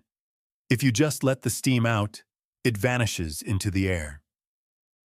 Don't let your steam vanish. Put it into the piston of your daily discipline. When you wake up and you are sad, good. Take that sadness to the gym and murder the weights. When you are angry, good. Take that anger to your desk and focus it like a laser on your work. Type 3. The pain of discipline versus the pain of regret. We touched on this before, but we must go deeper. Life offers you two menus. You must order from one of them. Menu A, the pain of discipline. Cost, effort, sacrifice, sweat, uncomfortable conversations, early mornings. Taste, bitter at first, sweet later. Result, freedom, pride, strength. Menu B, the pain of regret. Cost, laziness, procrastination, avoidance, fear. Taste, sweet at first, rot later. Result, shame, stagnation, what if? You are currently ordering from Menu B because it is cheaper in the short term. You don't have to pay the bill right now. You can put it on credit. But the bill collector is coming. And the interest rate on regret is 100%. When you are 80 years old, sitting in a nursing home, looking back at a life where you never tried, never risked, and never truly lived, that pain will be infinite. It will be a dull, heavy, crushing weight that you cannot escape. Compare that to the sharp, acute pain of a hard workout or a rejected sales call. That pain lasts minutes. Regret lasts forever. The algorithm calculates the ROI, return on investment. Discipline has a positive ROI. You pay pain, you get growth. Regret has a negative ROI. You pay comfort, you get misery. Be a smart investor. Buy the pain now. The separation, pain versus suffering. You need to understand the difference. Pain is a physical or chemical event, a sensation. Suffering is the story you tell yourself about the pain. Pain is, I lost my money. Suffering is, I am a failure, I will never recover, my life is over. Pain is unavoidable. Suffering is a choice. You are suffering because you are taking the data, pain, and adding a narrative of victimhood to it. You are looping the event in your mind. Something bad happened 10 years ago. It lasted for 5 minutes. But you have replayed it in your head 10,000 times. You have suffered 10,000 times for a single event. Who is doing that? Is the person who hurt you doing that? No. They probably forgot about it. You are doing it. You are hitting the replay button. You are torturing yourself. The algorithm deletes the replay function. Process the event once. Extract the lesson. Delete the emotion. Move on. But it's hard to let go, you scream. It is not hard. You just love the attention. You love the identity of the wounded one. It makes you feel special. It gives you an excuse to be mediocre. I can't be successful because I have trauma. Bullshit. Everyone has trauma. Life is trauma. Being born is traumatic. Dying is traumatic. Everything in between is a series of collisions. The winners are the ones who get hit, check for broken bones, stand up, and keep moving. The losers are the ones who get hit, lay on the ground, and demand an apology from the universe. The universe does not apologize. The universe is a cold, indifferent machine. It runs on physics, not feelings. The call to voluntary suffering. To rewrite your mental DNA, you cannot just wait for life to hurt you. You must seek out the hurt. You must introduce voluntary adversity. If your life is too comfortable, your threshold for pain drops. If you sit on a couch all day, standing up feels like work. If you sleep in AC all day, 80 degrees feels like a heat wave. You have become hypersensitive. You are a snowflake. We need to recalibrate your pain receptors. We need to raise your tolerance. How? By doing things that suck. On purpose. Fast for 24 hours. Feel the hunger. Look at it. Realize it won't kill you. Run until your lungs burn. Realize you won't die. Sit in an ice bath. Scream. Shiver. But stay. Why? Because when you voluntarily choose pain, you hack the system. You tell your brain, I am the master. I choose when we suffer. When you control the pain, the fear evaporates. If you are afraid of poverty, live on rice and beans for a month. Realize you are fine. Now you are fearless. If you are afraid of rejection, go out and get rejected 10 times today. Realize you are fine. Now you are fearless. You are inoculating yourself. You are giving yourself a vaccine against the difficulties of life. The diamond analogy. You know how a diamond is made. It is carbon, just like coal. The only difference between a piece of coal that you burn for a few cents and a diamond that costs millions is pressure. Intense, crushing, geologic pressure. You want to be a diamond? You want to shine? You want to be unbreakable? Then why are you complaining about the pressure? Why are you asking for an easier life? You should be asking for more pressure. Life is hard right now. Good. It is compressing you. It is forcing your atoms to rearrange into a stronger structure. If you run from the pressure, you remain coal. You remain dust. Embrace the crush. The end of numbing. Finally, the algorithm demands that you stop the anesthesia. You are walking through life sedated. You feel a moment of boredom. Phone. You feel a moment of sadness. Food. You feel a moment of stress. Weed, alcohol, pills. You are cutting the wires to your own dashboard. You are refusing to feel the signal. When you numb the pain, you also numb the joy. You cannot selectively numb emotions. If you turn down the volume on sadness, you turn down the volume on happiness. That is why you feel flat. That is why you feel gray. You are a zombie. I want you to feel it all. If you are sad, sit in a dark room and weep until you are dehydrated. Feel the depth of it. If you are angry, rage until you are exhausted. Feel the texture of your life. Stop running from the human experience. Pain makes you real. Scars are proof that you played the game. A man without scars is a man who hid in the bunker. Don't be the man in the bunker. Be the man in the arena. The algorithm of pain is simple. Accept the pain. Own the pain. Use the pain. Your past is not a prison sentence. It is a resume. It shows what you survived. I survived abuse. Good. You are tough. I survived bankruptcy. Good. You are resilient. I survived loss. Good. You are deep. Wear your scars like medals. Now stand up. Do you have a headache? Good. Work anyway. Are you tired? Good. Work anyway. Is your heart broken? Good. Work harder. The fire is burning. Do not let it consume you. Use it to forge the weapon. You are the blacksmith. Your life is the metal. Pain is the hammer. Stop complaining about the noise and start swinging. Now that we have turned your pain into fuel, you have an engine that never stops. You have a nuclear reactor inside your chest. But an engine needs a direction. A nuclear reactor needs a containment field. If you just have energy but no direction, you will explode. You need a mechanism to prevent you from quitting when the give up command tries to execute. In the next chapter, we are going to look at the kill switch in your brain. We are going to find the line of code that says "I quit," and we are going to delete it permanently. We are going to talk about overwriting the give up command.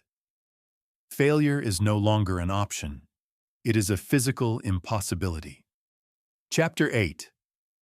Overwriting the give up command. You are a professional quitter. Do not look away. Do not roll your eyes. Look at your track record. Look at the half-read books on your shelf. Look at the Rosetta Stone language course you bought 3 years ago and opened twice. Look at the gym membership card that is gathering dust in your wallet. Look at the business ideas folder on your laptop that hasn't been touched since 2019. Your life is a graveyard of abandoned projects. You are excellent at starting. Everyone is good at starting. Starting is easy. Starting is fun. Starting gives you a hit of dopamine because you get to fantasize about the result without doing the work. But you are pathetic at finishing. Somewhere along the line, usually when the initial excitement fades and the real work begins, a specific line of code executes in your brain. Command: initiate abort sequence. You feel resistance, you feel bored, you feel tired, and you quit. You don't call it quitting, of course. You use softer words. I'm taking a break. I'm pivoting. I'm losing interest. It wasn't for me. Lies. All of them. You quit because it got hard, and you are allergic to hard. You quit because the give up command is the most well-worn pathway in your neural network. It is a 6-lane highway, paved and lit up, offering you an easy exit ramp back to Comfort Town. Today, we blow up the exit ramp. We are going to overwrite the give up command. We are going to delete the option of surrender from your operating system. First, you must understand the biology of the wall. The wall is that moment when your mind screams, "Stop." You are running and your lungs burn. You are working and your eyes blur. You are negotiating a deal and the rejection stings. Your brain sends a panic signal. We are dying. Abort. Here's the scientific truth. Your brain is a liar. Your brain is designed for survival, not success. It is designed to conserve energy. When you hit the wall, you are physically only at about 40% of your actual capacity. Navy SEALs call this the 40% rule. When your mind says you are done, your body still has 60% left in the tank.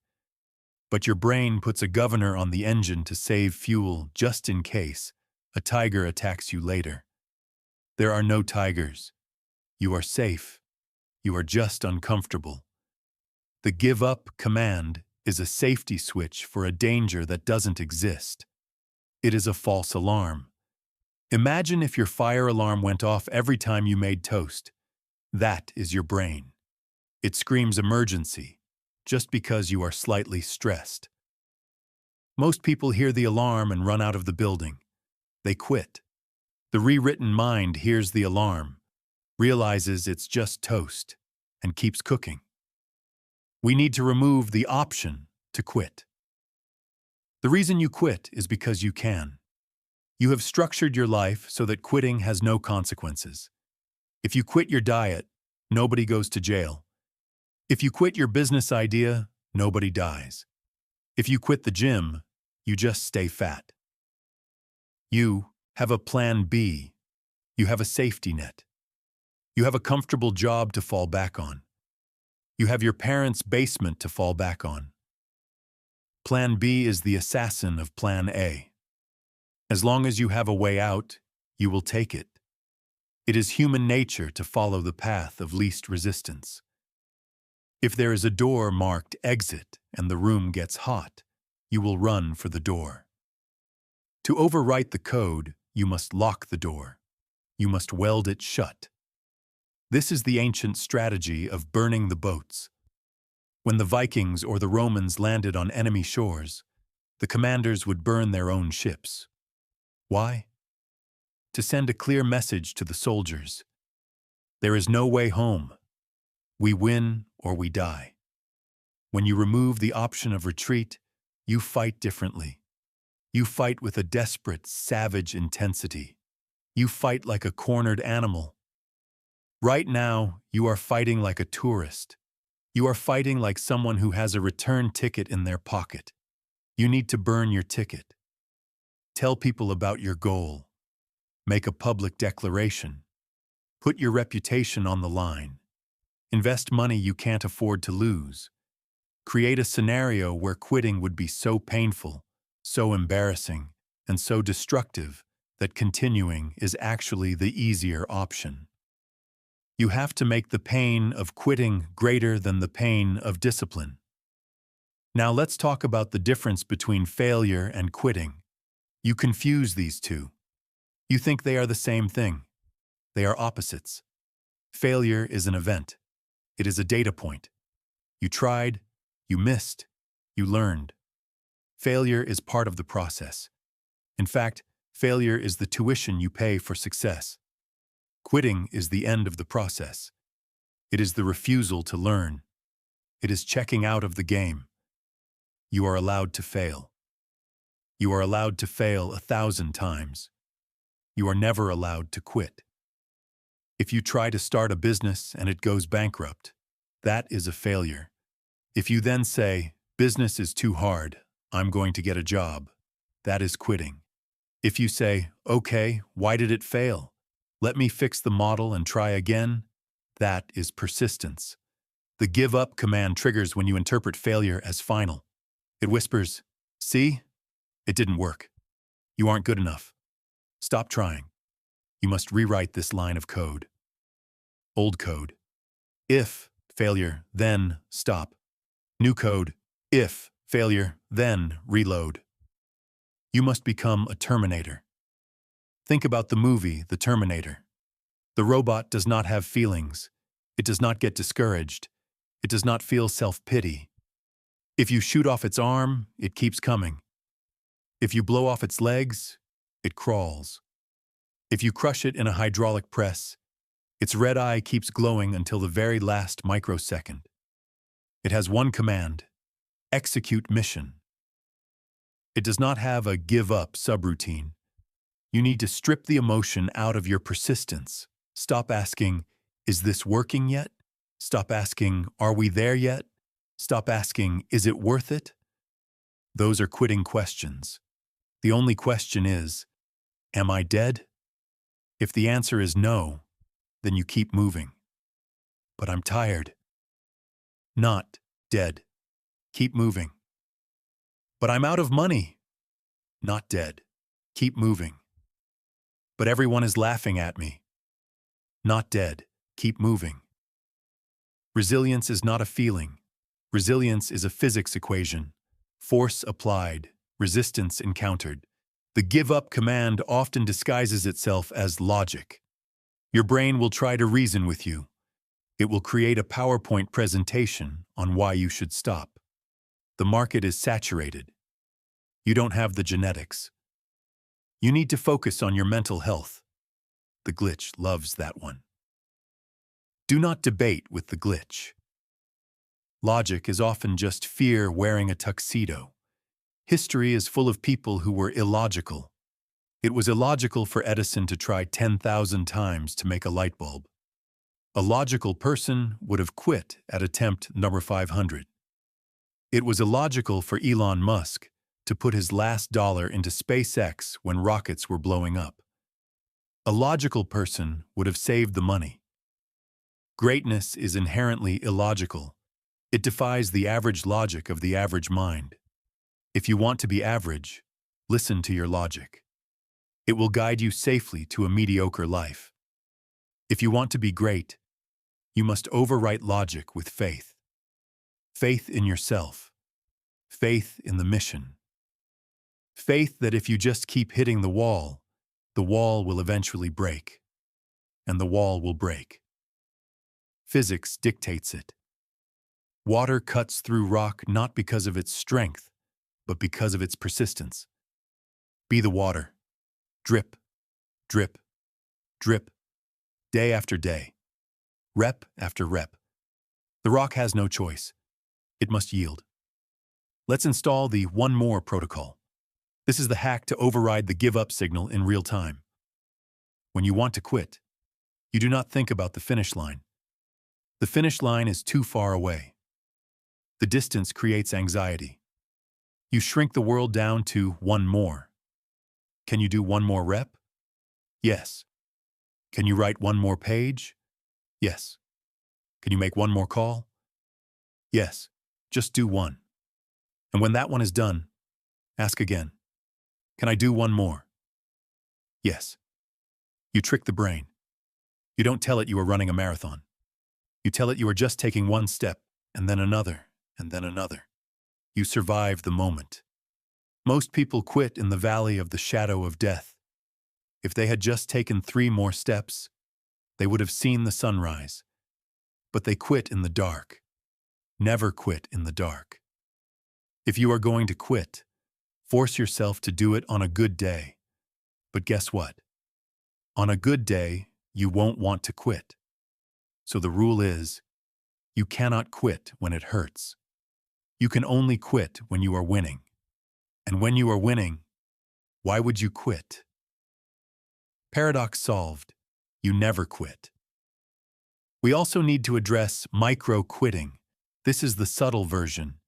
You don't fully quit the project, but you quit the standard. You finish the workout, but you skip the stretching. You write the report, but you don't proofread it.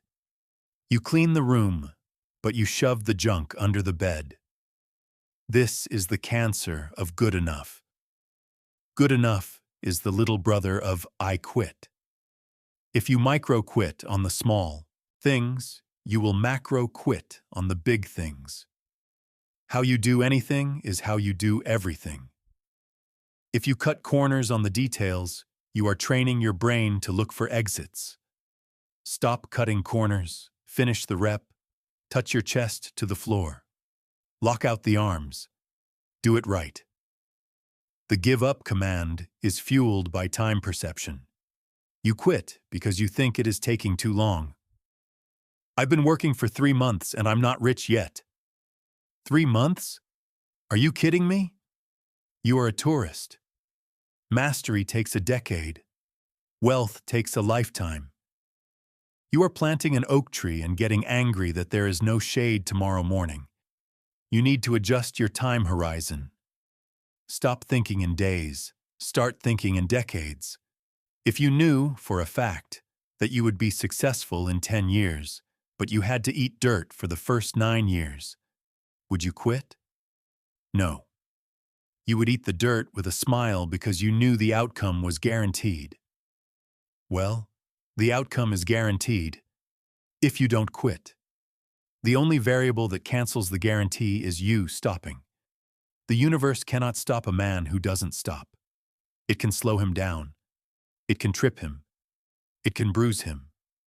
But it cannot stop him. Only you can sign the surrender papers. Throw away the pen. The new mental DNA is hard-coded with infinite stamina. It doesn't mean you have infinite energy. It means you have infinite will. Your body can break. Your mind stays intact. I want you to visualize your own tombstone again. There are 2 dates on it: birth, death, and a dash in the middle. That dash is your life. Do you want that dash to represent a series of half-finished projects and abandoned dreams? Do you want God to look at your file and say, "He requested a withdrawal every time things got hard"? Or do you want to arrive at the gates of death, skidding in sideways, covered in scars, totally worn out, screaming, "Wow, what a ride," having squeezed every ounce of potential out of your soul? The choice is yours, but the command line is blinking. System error, give up, command not found. Action, continue. You are now a machine that only has a forward gear. The reverse gear has been stripped out. The brake lines have been cut. You are going to crash through obstacles because you cannot stop for them.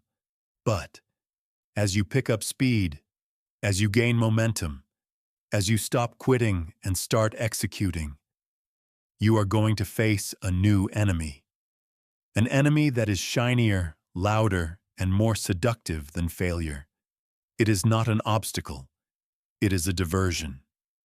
In the next chapter, we are going to talk about the things that steal your attention. We are going to talk about the flashing lights, the notifications, and the cheap dopamine that is designed to hijack your focus. We are going to build the firewall against distraction. You cannot quit, but you can be distracted. And if you are distracted, you are dead. Eyes front. Focus. The installation continues. Chapter 9. The firewall against distraction. Where is your phone right now? Is it in your hand? Is it in your pocket? Is it sitting on the desk next to you, screen facing up, waiting to light up? If it is within arm's reach, you have already lost. We are at war, but this is not a war for land, or oil, or money. This is a war for attention, and you are losing. You are being slaughtered. You are walking through a battlefield without armor. Every single day, billion-dollar companies in Silicon Valley are deploying armies of engineers, psychologists, and neuroscientists with one singular goal: to hijack your brain. They want your eyes. They want your clicks. They want your time.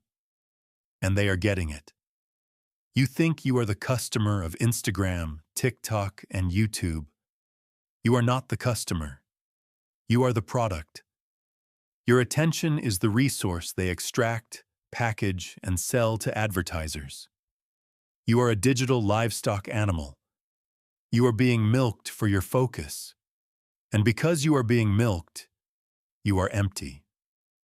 You have no focus left for your own life.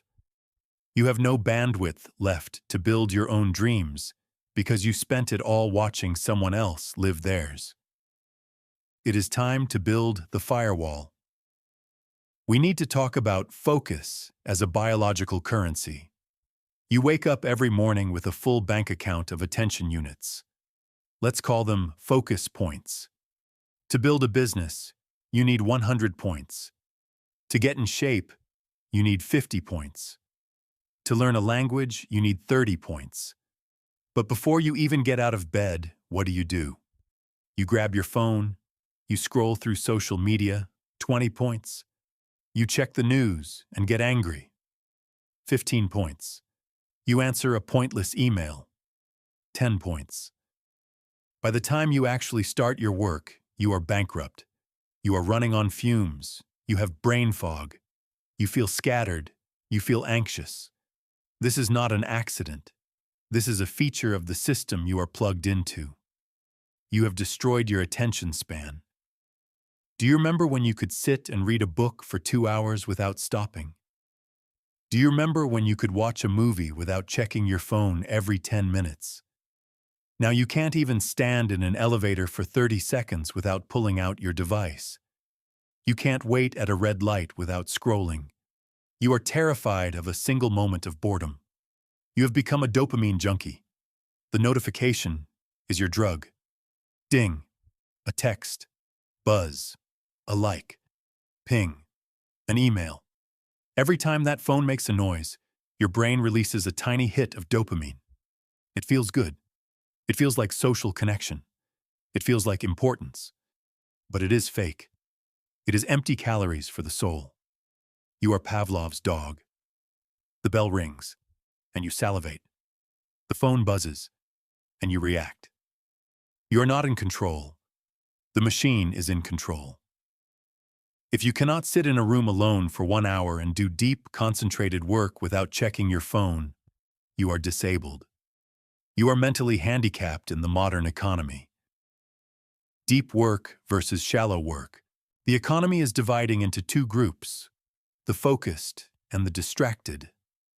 The distracted, 99% of people, do shallow work.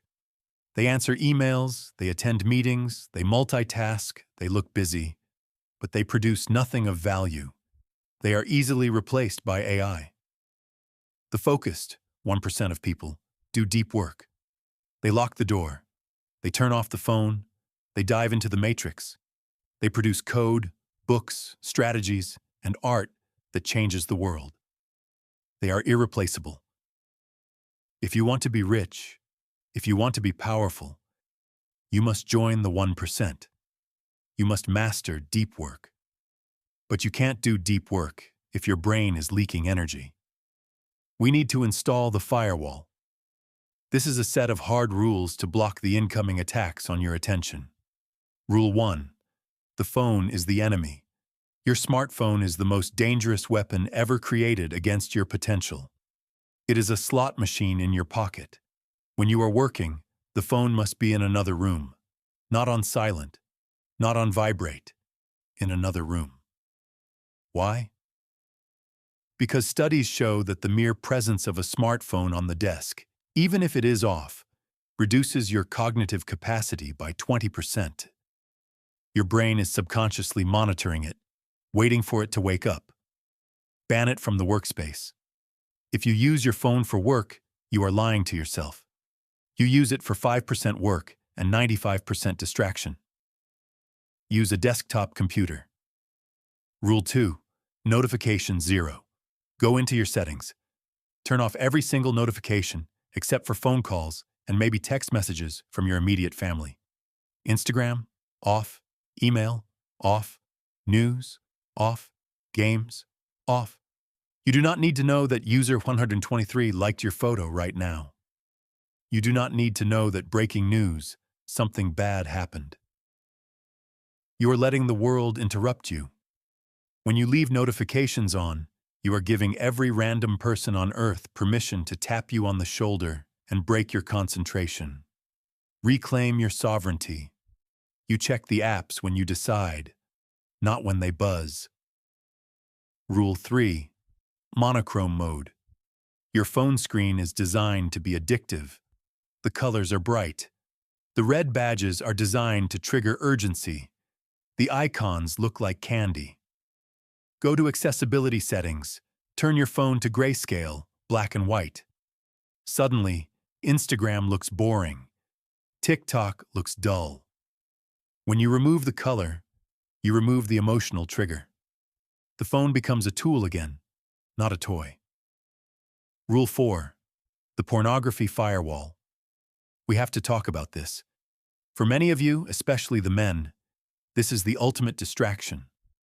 Pornography is the weaponization of your deepest biological drive. Your drive to reproduce is the most powerful energy you have. It is the energy of creation. When you waste that energy on pixels on a screen, you are castrating your ambition. You trick your brain into thinking you have succeeded biologically. So your brain turns off the drive to conquer. Why go out and build an empire to attract a mate? We just saw 50 naked women in 5 minutes. We are winning. You are not winning. You are alone in a dark room with a tissue. It is pathetic. It drains your testosterone. It drains your dopamine. It leaves you weak, docile, and shameful. Install a blocker. Delete the stash. Stop watching other people have sex and go out and create a life that makes you attractive to real people. If you cannot control your lust, you cannot control your life. The myth of multitasking.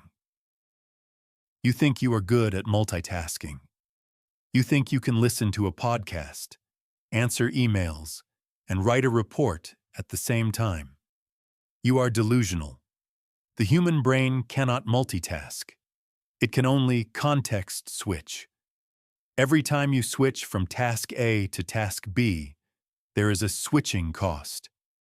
It takes your brain about 20 minutes to get back to full focus after a distraction. If you check your email every 10 minutes, you are never in a state of flow. You are constantly in a state of cognitive ramp-up. You are frying your neural circuits. This is why you feel exhausted at the end of the day, even though you didn't accomplish anything significant. Your brain burned all its fuel switching gears. Do one thing. Do it until it is done. Then do the next thing. The boredom cure. You are terrified of boredom. You are standing in line at the grocery store. What do? Phone. You are waiting for the microwave. Phone. You are on the toilet. Phone. You have eliminated white space from your life. But white space is where ideas are born. White space is where your brain processes information. White space is where you reflect. By filling every second with noise, you are preventing your brain from filing its memories. You are creating a backlog of unprocessed data. This leads to anxiety. You need to relearn how to be bored. Leave your phone at home when you go for a walk. Sit in a chair and stare at the wall for 15 minutes. Drive in silence. No music, no podcast, just the road. But it's uncomfortable. Good. We talked about the algorithm of pain. Boredom is a type of pain. It is the pain of understimulation. Sit with it. When you stop feeding your brain constant junk food, it will get hungry for real work. It will want to write. It will want to solve problems. The shiny object syndrome. Distraction isn't just about phones. It's about new projects. You are working on Project A. It gets hard. You hit a wall. Suddenly you have a great idea for Project B. Oh, Project B is going to be easier.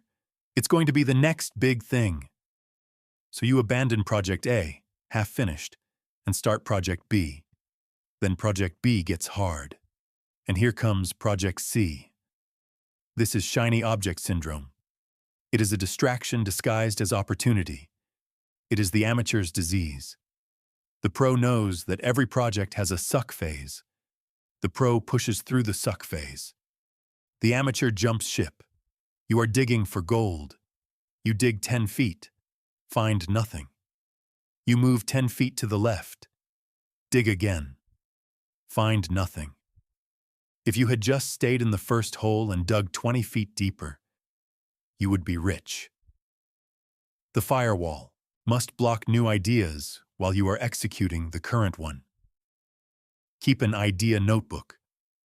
When a shiny new idea pops into your head, write it down. Capture it. Then close the book and get back to work.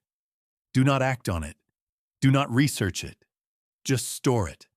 Finish what you started. The social media parasite. Social media is a parasite. It lives in your host body and feeds on your insecurity.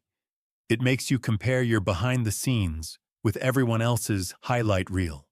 You see their vacations, their cars, their bodies, and you feel inadequate. Why aren't I there yet? This comparison loop is a distraction. It takes your eyes off your own lane. If you are running a race and you look sideways to see where the other runner is, you slow down. You might trip. Winners look at the finish line. Losers look at the winners. Unfollow anyone who doesn't make you better. Or better yet, delete the apps entirely. But I need it for business. Fine. Post your content, then log off. Do not scroll. Be a creator, not a consumer. Creators get paid, consumers get played. The implementation of monk mode. To rewrite your mental DNA, you need a period of extreme focus. We call this monk mode. For the next 30, 60, or 90 days, you are going to go dark. You are going to disappear from the social radar. No parties, no hanging out, no news, no drama, just you, your work, and the gym. You are going to become a ghost. People will ask, where did he go? Let them wonder. You are in the lab. You are building the new version of yourself. Monk mode is the only way to break the addiction to dopamine. You need a detox. You need to reset your baseline. When you come out of monk mode, you will be lethal. Your focus will be a laser beam. You will be able to look at a task and incinerate it with your attention. But right now, your attention is a scattered light bulb.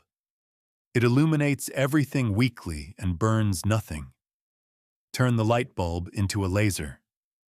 The final warning on time.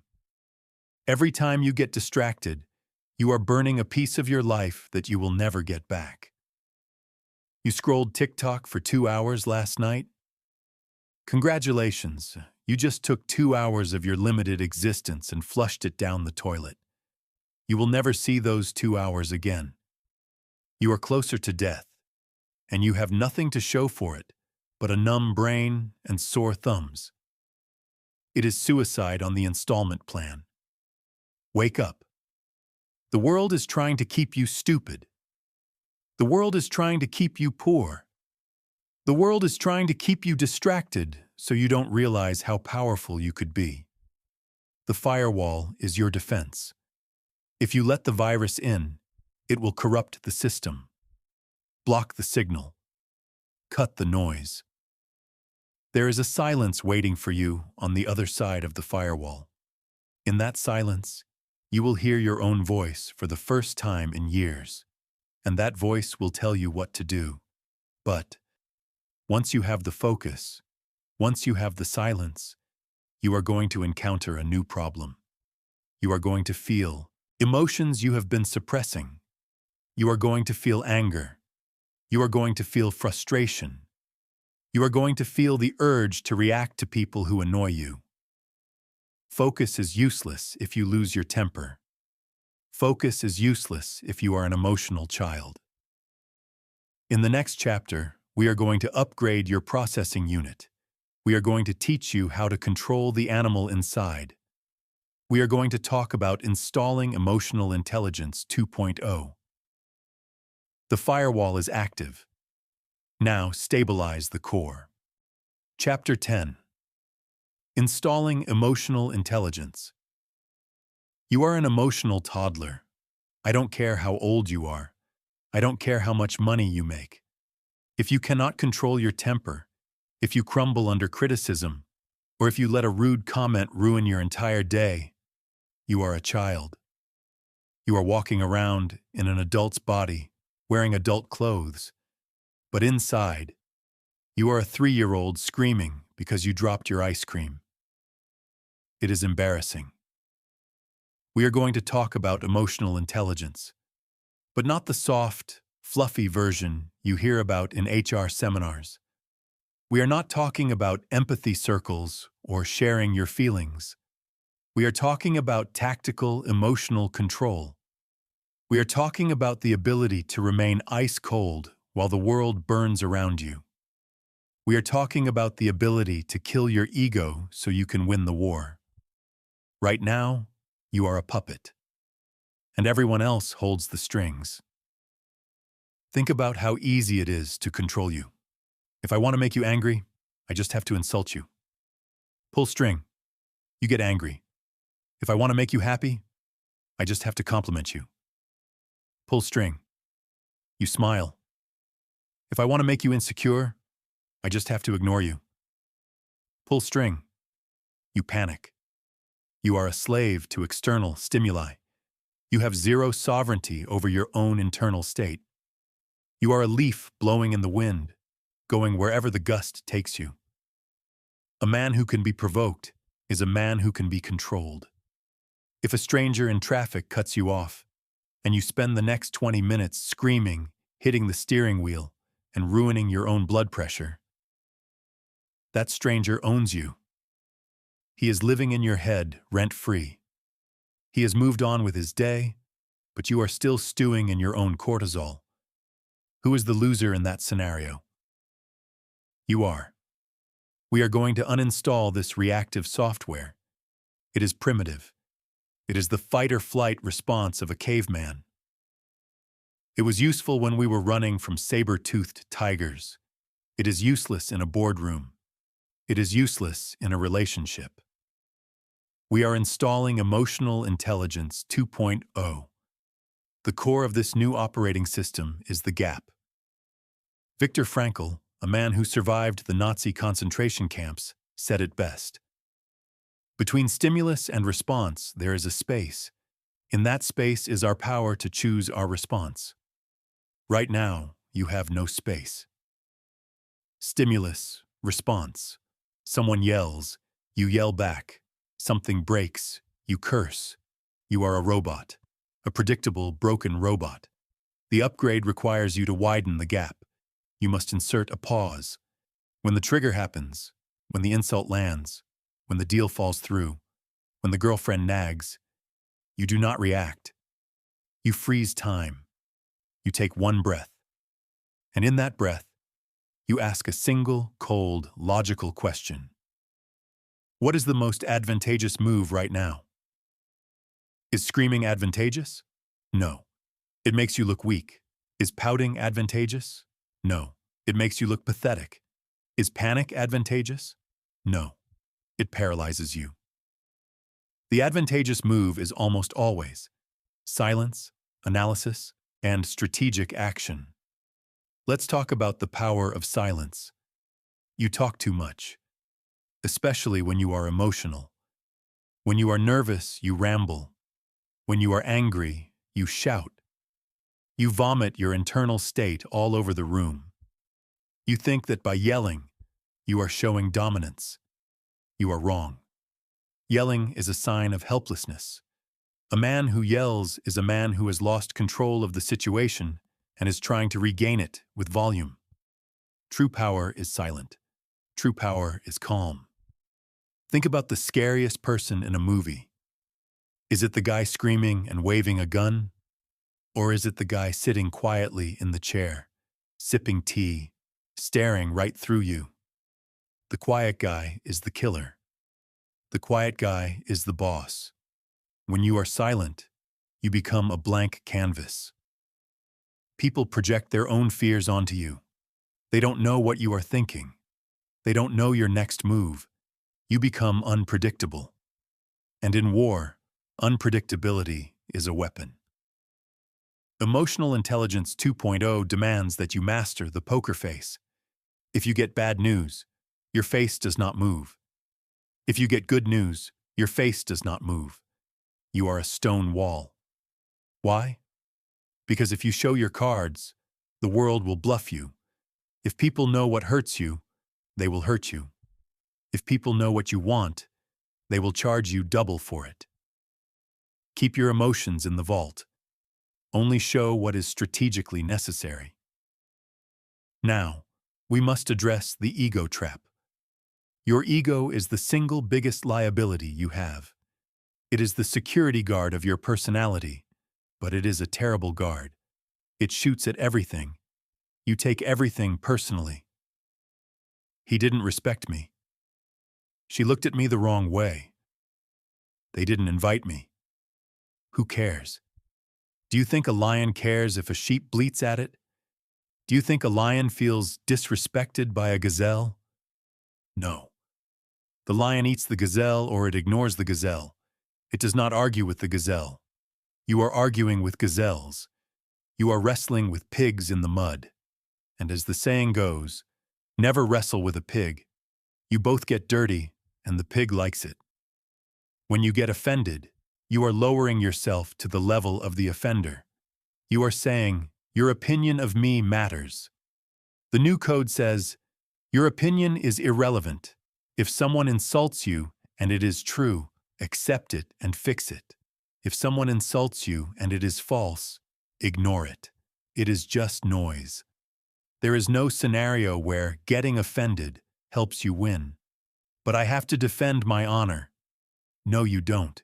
You have to defend your outcome. If engaging in a street fight over a parking spot puts you in jail and ruins your business, was your honor worth it? You are a fool. You prioritized a fleeting feeling of pride over your actual life. That is low IQ behavior. Emotional Intelligence 2.0 helps you handle toxic people. You have difficult people in your life. Narcissists, manipulators, energy vampires. The old you tries to fix them. The old you tries to reason with them. The old you gets sucked into their drama vortex. The new You uses the gray rock method. Be as boring as a gray rock. When they try to provoke you, give them nothing. You're a loser. Response. Okay. You never listen to me.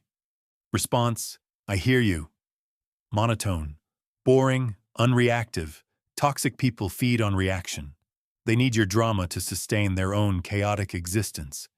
If you starve them of reaction, they will eventually move on to a softer target. Do not be the soft target. Be the rock. Let's talk about fear management.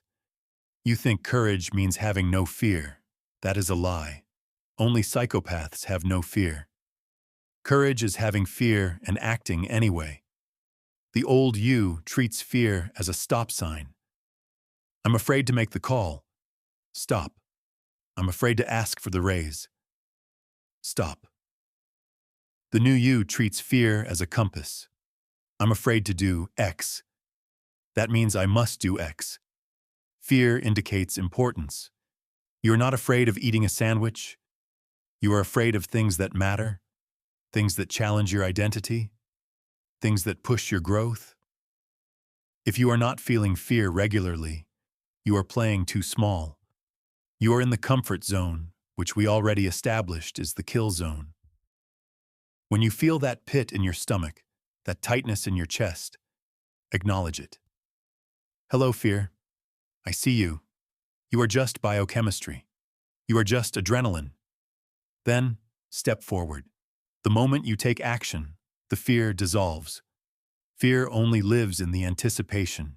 It dies in the execution. Relationships and EQ. This is where most of you are failing miserably. You treat relationships like battlegrounds. You want to be right.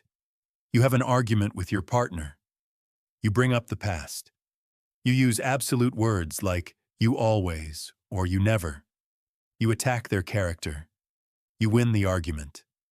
You lose the relationship. Congratulations, genius. You are king of the ashes. Emotional Intelligence 2.0 asks, do I want to be right or do I want to be happy? Actually, scratch that. It asks, do I want to be right or do I want to be effective? Being effective means understanding the other human being. People just want to be heard. People just want to feel significant. Instead of reacting to their anger, get curious about it. Why are you shouting? Said calmly. What is actually bothering you? De-escalate. Disarm. It takes two people to have a fight. If one person refuses to fight, if one person remains calm, open, and dangerously rational, the fight cannot happen. Be the anchor in the storm. If your partner is the storm, you be the lighthouse. Do not become a second storm. Two storms create a hurricane that destroys the house. The trigger audit. You need to know your own weak spots. What sets you off? Is it disrespect? Is it being ignored? Is it feeling stupid? Identify your buttons so you can deactivate them. If you know that you hate being interrupted, and you are going into a meeting with a guy who interrupts everyone, prepare yourself. Pre-visualize the interruption. Decide in advance that you will not react. He is going to interrupt me, and I am going to smile and keep talking. You are hacking your own system. You are patching the security flaws before the hacker attacks. Strategic vulnerability. There is a misconception that stoic means robot. If you are a robot, people won't trust you. People trust humans. So you must use vulnerability strategically. The old you uses vulnerability as a cry for help. I'm so sad, please fix me. Weakness. The new you uses vulnerability to build connection. I struggled with this too, and here is how I overcame it. Strength. Share your scars, not your open wounds. If you are bleeding, go to the hospital, therapy, or solitude. Do not bleed on your employees. Do not bleed on your first date. Heal first, then share the story of the healing. That is leadership. The ultimate test, the crisis. You will eventually face a real crisis. A death in the family, a lawsuit, a health scare, a market crash. This is the final exam for emotional intelligence. Everyone is cool when the sun is shining. Who are you when the ship is sinking? The crew looks to the captain. If the captain is running around screaming, "We're going to die," the crew will mutiny and the ship will sink. If the captain stands on the deck, looks at the storm and says, "Adjust course 10 degrees north, steady as she goes," the crew will calm down. You are the captain of your life. Your family is the crew. Your employees are the crew. They are watching you. They are gauging their safety based on your reaction. If you panic, they die. You do not have the luxury of panic. You do not have the permission to break down. You must be the rock. You can break down later. You can cry in the shower when the war is over. But while the bullets are flying, you must be ice. This is a heavy burden. But who takes care of me, you ask? Nobody. That is the price of being a leader. That is the price of being a man or a high-value woman. You take care of everyone. You absorb the chaos and you export order. If you can't handle that load, step down. Go sit with the passengers. But don't expect the rewards of the captain. The upgrade complete. When you install Emotional Intelligence 2.0, you become dangerous. You can sit in a negotiation and let the other guy sweat. You can walk away from a toxic relationship without looking back. You can handle high-pressure situations without your heart rate spiking. You are no longer an animal reacting to pain.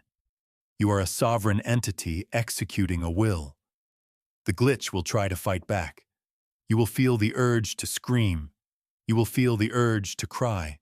Feel the urge. Then deny it access to your motor functions. Request to scream denied. Request to quit denied. Request to send angry text denied. Override. Override. Override. You are in control now. But a controlled mind is useless if it is an empty mind. You can be the most disciplined, emotionally stable person on earth, but if you don't know anything, you are just a disciplined idiot. You have the hardware. You have the operating system. You have the stability. Now we need data. We need to load the machine with high-quality information. You have been feeding your brain junk food, memes, gossip, celebrity news. It's time to change the diet. In the next chapter, we are going to talk about the update knowledge acquisition. We are going to stop reading for fun and start reading for domination. Prepare to download. Chapter 11. The update. Knowledge acquisition. You are what you eat. You know this is true for your body. If you eat garbage, sugar, processed fat, chemicals, you become garbage. You get fat, you get slow, you get sick. But you have failed to realize that this law also applies to your mind. You are what you consume. And looking at your current information diet, it is no wonder you are broke, anxious, and confused. You are suffering from mental obesity. You are stuffing your face with information that has zero nutritional value. What did you consume today? Did you consume a book on sales psychology? Did you consume a lecture on supply chain economics? Did you consume a technical manual on coding? Or did you consume a 15-second video of a cat falling off a table? Did you consume a celebrity gossip article? Did you consume a conspiracy theory that made you angry but gave you no solution? Did you consume the opinions of people who are just as lost as you are? You are eating mental Cheetos, and you wonder why your brain isn't performing like an athlete. We are going to perform a system update. We are going to change the input. If you want to rewrite your mental DNA, you have to stop feeding the old DNA. The old DNA loves drama. The old DNA loves entertainment. The new DNA craves data. Here's the hard truth. You are ignorant. I don't mean you are stupid. You have the capacity to learn. But right now, you lack the specific, technical, and strategic knowledge required to win. You think you know how the world works. You don't. You know how the school system told you it works. And the school system lied to you. School taught you to memorize facts to pass a test. Real life requires you to acquire skills to solve problems. School taught you just-in-case learning. Learn this math equation just in case you need it in 10 years. Real life requires just-in-time learning. I need to fix this broken engine right now. Where is the manual? We are going to switch your mode from passive entertainment to aggressive acquisition. The information diet. Step 1 is the purge. You need to stop the flow of sewage into your brain. Unfollow the meme pages. Unfollow the models. Unfollow the political commentators who just scream at the camera. They are stealing your bandwidth. Your brain has a limited amount of processing power per day. Every time you read a tweet about a scandal, you are burning processing power that could have been used to learn how to invest in real estate. But I need to stay informed, you whine. No, you don't. Knowing that a politician said something stupid does not help you pay your rent. Knowing that a celebrity got divorced does not improve your marriage. Most news is noise. It is designed to keep you agitated and distracted. If something is truly important, like a war or a plague, you will hear about it. You don't need to check the feed every 30 minutes. Clear the cache. For the next 30 days, consume nothing that does not directly teach you how to make money, build your body, control your mind. If it's not in those 3 categories, it is a distraction. Delete it, the self-help trap. Now, we have to address a specific type of addiction, the self-help junkie. Some of you don't watch trash. You read books. You listen to podcasts. You watch motivational videos. You have read Atomic Habits. You have read the 48 Laws of Power. You have read Rich Dad, Poor Dad. And yet, you are still in the exact same place you were 3 years ago. You are mentally obese. You are hoarding knowledge without burning it. Reading a book about push-ups does not build muscle. Only doing push-ups builds muscle. Reading a book about business does not put money in your bank account. Only selling something does. You are using learning as a procrastination mechanism. I'm not ready to start yet, you say. I need to read one more book. I need to take one more course. Liar. You are scared. You are hiding behind the books. You think that if you read enough, eventually the success will just happen by magic. It won't. Knowledge is potential energy. Execution is kinetic energy. Potential energy is useless until it moves. From now on, the rule is 1 hour of learning, 2 hours of execution. If you read for an hour, you must go out and apply that concept for 2 hours. If you can't apply it immediately, don't read it yet. This is just-in-time learning. Don't learn how to scale a business if you haven't started one yet. You are wasting space. Learn how to get the first customer. Go get the customer. Then learn how to get the second one. Solve the problem in front of you. Don't solve imaginary problems you might have in 5 years.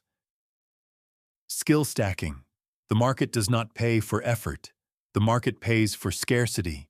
If you can do what everyone else can do, you will be paid what everyone else is paid, which is nothing. To be rare, you must stack skills. Scott Adams, the creator of Dilbert, calls this the talent stack. It is hard to be the top 1% in the world at one thing. It is hard to be the best basketball player on earth. but it is easier to be in the top 25% of two things. If you are a decent writer, you are a commodity. But if you are a decent writer and you understand finance, you are valuable. If you are a decent writer, understand finance, and know how to code, you are a unicorn. You are unstoppable. Look at your current skill set. What is missing?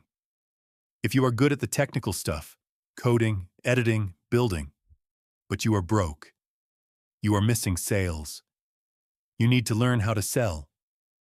If you are good at talking, sales, charisma, but you have no product, you are missing creation. You need to learn how to build. Identify the missing link in your stack and hunt it down. Do not learn things that are fun. Learn things that are hard and profitable. The syllabus of power. If you were to design a curriculum for a conqueror, it wouldn't include history of art or gender studies. It would include the dark arts, the practical arts. Here are the subjects you need to master to rewrite your mental DNA. 1. Logic and critical thinking. Learn how to identify fallacies. Learn how to read a study. Learn how to separate fact from emotion. Most people can't think. They just regurgitate what they heard on TV. If you can think clearly, you have a massive advantage. 2. Human psychology. Why do people buy? Why do people fall in love? Why do people follow leaders? Read evolutionary psychology. Understand the primate brain. If you understand why humans act the way they do, you can predict their behavior. If you can predict behavior, you can capitalize on it. 3. Financial literacy. I'm shocked at how many adults don't know how money works. Do you understand taxes? Do you understand inflation? Do you understand leverage? Do you understand the difference between an asset and a liability? If you don't speak the language of money, you will always be a servant to those who do. Stop ignoring your finances. It is not complicated. It is just vocabulary. Learn the words. 4. Persuasion and communication. Everything is a sale. Dating is sales. Interviewing is sales. Raising kids is sales. You need to learn how to articulate your ideas. You need to learn how to write. You need to learn how to speak. If you have the cure for cancer, but you can't communicate it, the world dies. Master the pen and the tongue. They are swords. The mentor approach. You need teachers, but you don't need to meet them. You don't need a mentor to take you out to coffee. That is a fantasy. Successful people are busy. They don't have time for your coffee. But they wrote books. They recorded podcasts. Their mentorship is available for $20 on Amazon. When you read a biography of a titan, Rockefeller, Napoleon, Steve Jobs, you are downloading their operating system. You are seeing how they processed data. How did he handle that crisis? How did he deal with that betrayal? How did he spot that opportunity? You are stealing their wisdom without paying the price of their suffering. That is the greatest leverage in the world. A man who doesn't read has no advantage over a man who cannot read, but read with a knife. Don't just read to finish the book. Read to dissect it. Argue with the author. Take notes. Tear the ideas apart and see if they work. Be a spy. You are behind enemy lines. The world is trying to keep you down. You are gathering intel to plan your escape. Every book is a map. Every podcast is a briefing. Speed of implementation. Here is the metric that determines your success. Speed of implementation. How long does it take you to go from idea to action? Most people, 6 months or never. I learned a new diet tip. I'll start next month. I learned a new marketing strategy. I'll try it next quarter. The winner. 5 minutes. I learned a new marketing strategy. I just launched the ad. The faster you implement, the faster you get feedback. The faster you get feedback, the faster you iterate. The faster you iterate, the faster you win. If you read this chapter and do nothing, you have wasted your time. But if you read this chapter and immediately unsubscribe from 50 distraction channels and buy one book on sales, you have changed your trajectory. The Dunning-Kruger danger. As you start learning, you will encounter the Dunning-Kruger effect. This is where a little bit of knowledge makes you think you are an expert. You read one article on crypto, and suddenly you think you are a trader. You are not. You are a gambler. Be humble. True knowledge is knowing what you don't know. I know enough to be dangerous is a good mindset. But I know everything is a death sentence. Always assume there is another level. Always assume you are missing a piece of the puzzle. Keep digging. Return on investment, ROI. Treat information like an investment. If you spend 10 hours watching a Netflix series, what is the ROI? Did it make you smarter, richer, stronger? No. The ROI is 0 or negative because you lost time. If you spend 10 hours learning Excel, what is the ROI? It might save you 100 hours of work this year. That is a 10x return. If you spend 10 hours learning to negotiate and you use that skill to get a $5,000 raise, that is an infinite return. Stop spending time. Start investing time. Ask yourself before you click on a video, what is the ROI of this? If the answer is entertainment, proceed with caution. You have a very limited budget for entertainment. If the answer is education, proceed with aggression. The boredom of mastery. Real learning is not always exciting. Watching a motivational video is exciting. Reading a textbook on accounting is boring, but the money is in the boring stuff. The person who is willing to sit through the boredom of learning the syntax of a coding language is the one who gets the $200K job. The person who just watches the day in the life of a coder video stays broke. Fall in love with the boredom. If it's boring, it means most people won't do it. And if most people won't do it, there is less competition. The final upload. You are rewriting your mental DNA. You have formatted the drive. You have installed discipline. You have blocked distractions. You have controlled your emotions. Now you are loading the database with high-value files. You are becoming a machine of competence.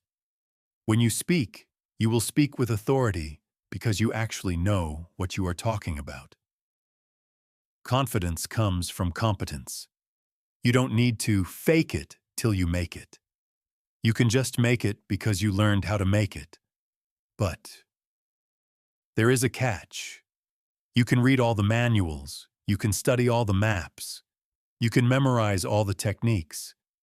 But until you are in the field, until the bullets are flying, until the pressure is crushing your chest, you don't know if the system works. Theory is not reality. The map is not the territory. We need to test the system. We need to take this new you out of the garage and put it on the racetrack. And we are not going for a gentle drive. We are going to redline the engine.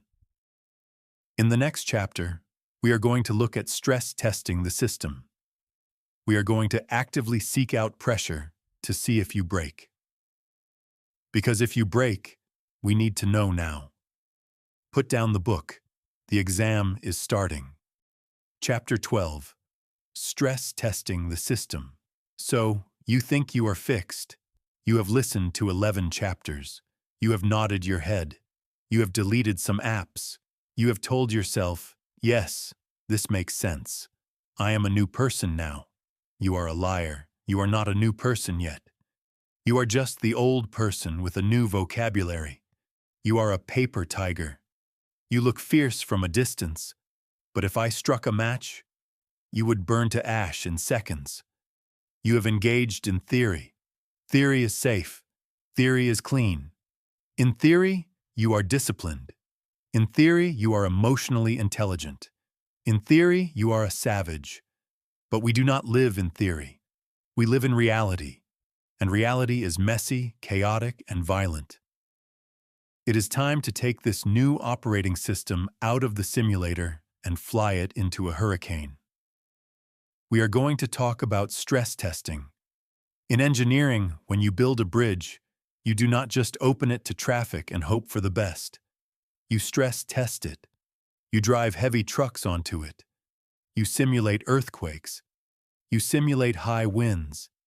You want to see where the cracks are before real people die. You are the bridge. And right now, we don't know if you can hold the weight. You have been operating in fair weather mode. It is easy to be disciplined when you have had 8 hours of sleep. It is easy to be calm when nobody is yelling at you. It is easy to be focused when the house is quiet. But who are you when the storm hits? Who are you when you haven't slept in 24 hours? Who are you when your bank account is overdrawn? Who are you when your partner cheats on you? Who are you when the client screams in your face?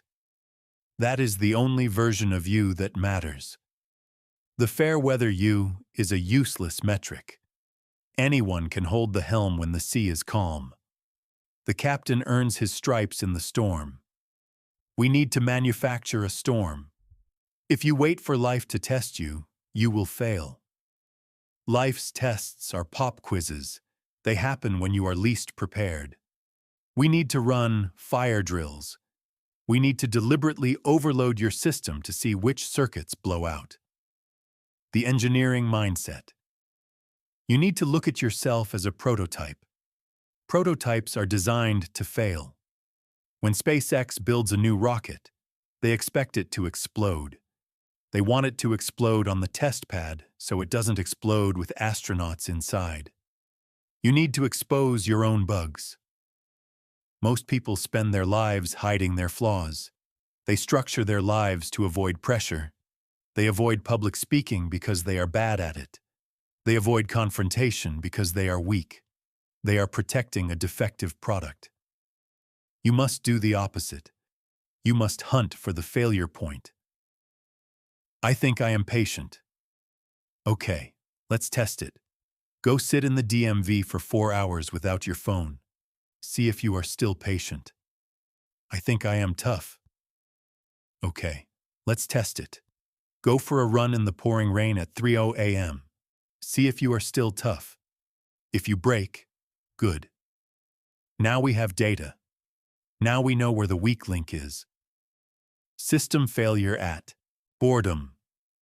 System failure at physical discomfort. Now we can patch the code, but you cannot patch what you cannot see. The concept of load-bearing. Your mental DNA is the structure that holds up your life. If you want a small life, a studio apartment, a minimum wage job, no responsibility, you don't need much structure. A tent pole can hold up a tent. But you said you wanted a big life. You said you wanted an empire. An empire is a skyscraper. A skyscraper weighs millions of tons. The foundation must be dug deep into the bedrock. The steel beams must be reinforced. If you try to build a skyscraper on your current foundation, it will collapse. The stress test tells us how high we can build before you crumble. Right now, looking at you, I'd say you are a 2-story building at best. If we added $1 million of responsibility to your life today, you would have a mental breakdown. You would turn to drugs. You would sabotage it. You are not ready for success. Success is heavy. People think success is light, champagne and private jets. No. Success is pressure. Success is 500 people depending on you for their paycheck. Success is lawsuits. Success is constant attacks from competitors. If you crack under the pressure of a bad day at your current job, you will be pulverized by the pressure of a CEO. The stress test protocols. So how do we test the system? We introduce controlled chaos. Protocol 1. the sleep deprivation test. Disclaimer: do not do this while driving or operating machinery. Stay up for 24 hours. Work. Your brain will get foggy. You will get irritable. The glitch will scream at you to be lazy. Can you still execute the source code? Can you still be polite? Can you still focus? This tests your base operating level. If you turn into a monster just because you are tired, you are weak. Special Forces operators make life or death decisions after 3 days of no sleep. You can't even answer an email nicely after one bad night. Fix it. Protocol 2. The fasting test. Go 48 hours without food. Water only. Your body will panic. It will tell you that you are starving. You aren't. Your emotional state will fluctuate. Can you work through the hunger? This tests your dominance over your biology. If your stomach commands your brain, you are a slave. The master commands the stomach. Protocol 3. The social pressure test. Go to a coffee shop. Lay down on the floor for 30 seconds. Then get up and order a coffee like nothing happened. Everyone will stare. Everyone will judge. You will feel a massive spike of adrenaline and shame. This is the spotlight effect. Can you handle the judgment of strangers? Can you regulate your heart rate? If you are terrified of what random people think, you will never be able to launch a bold product or share a controversial idea. You need to kill the fear of embarrassment. Protocol 4. The financial risk test. Take a significant amount of money for you, maybe $500, maybe $5,000, and invest it in your self-education or business, not a safe index fund. A bet on yourself. Buy the course. Hire the coach. Launch the ad campaign. Feel the fear of losing that money. Most people hoard money out of scarcity. They are terrified of the loss. This tests your abundance mindset. If you can't bet on yourself, why should anyone else bet on you? Murphy's Law training. You need to make friends with Murphy. Anything that can go wrong will go wrong. The old you freaks out when things go wrong. Why is this happening to me? The new you expects it. When the tire goes flat. Good. A chance to practice patience. When the Wi-Fi dies during a meeting. Good. A chance to practice improvisation. When the deal falls through. Good. A chance to practice resilience. You need to gamify the disaster. Imagine you are in a simulation game. The game director just threw a random event at you to see if you are paying attention. Don't get mad at the game. Play the game. The recovery rate. The metric of a high-performance system is not, did it fail? The metric is, how fast did it reboot? Every computer crashes eventually. The difference is, does it take 3 days to fix, or does it reboot in 30 seconds? When you have a setback. Old you sulks for a week, complains to friends, eats junk food, recovery time 7 days. New you feels the anger for 5 minutes, analyzes the failure, adjusts the plan, executes. Recovery time 10 minutes. We want to shrink the refractory period. If someone insults you and you stay angry for an hour, you just lost an hour of your life. If you can shrink that to 30 seconds, you gained 59 minutes and 30 seconds of productivity. This is efficiency. This is emotional aerodynamics. You want to be sleek. You want the trauma to slide off you like water off a duck's back. Right now, you are Velcro. Everything sticks to you. Every insult, every setback, every minor inconvenience sticks to you and weighs you down. Anti-fragility. We are aiming for something beyond resilience. Resilience means you withstand the shock and stay the same. Anti-fragility means you withstand the shock and get better. A package labeled fragile breaks if you drop it. A package labeled resilient stays the same if you drop it. A package labeled anti-fragile would turn into a diamond if you drop it. Bones are anti-fragile. If you stress them, microfractures, they grow back denser. Muscles are anti-fragile. You tear them, they grow back bigger. Your mind must be anti-fragile. The chaos shouldn't just be tolerated. It should be the fuel. I needed this crisis. This crisis forced me to learn a new skill. This crisis forced me to fire the lazy employee. This crisis forced me to innovate. You should walk into a room and secretly hope things go wrong, just so you can use the chaos to overtake your competitors. While they are panicking, you are profiting. The pilot in the storm. Imagine two pilots. Pilot A has flown 1,000 hours, but only on sunny days with 0 wind. Pilot B has flown 100 hours, but through thunderstorms, engine failures, and icy landings. Who do you want flying your plane? Pilot B. You are currently Pilot A. You have lived a soft, protected existence. You have experience, but it is low-quality experience. You need to log flight hours in the storm. Stop asking for an easy life. An easy life creates a weak pilot. Pray for a difficult life. Pray for heavy winds, because the heavy winds strip away the amateurs. When the economy crashes, the fair-weather entrepreneurs quit. That is when the market share opens up for the savages. When the project gets hard, the lazy people quit. That is when the promotion opens up for the grinder. The difficulty is the filter. You want the filter to be tight. You want the barrier to entry to be high. If it were easy, everyone would do it.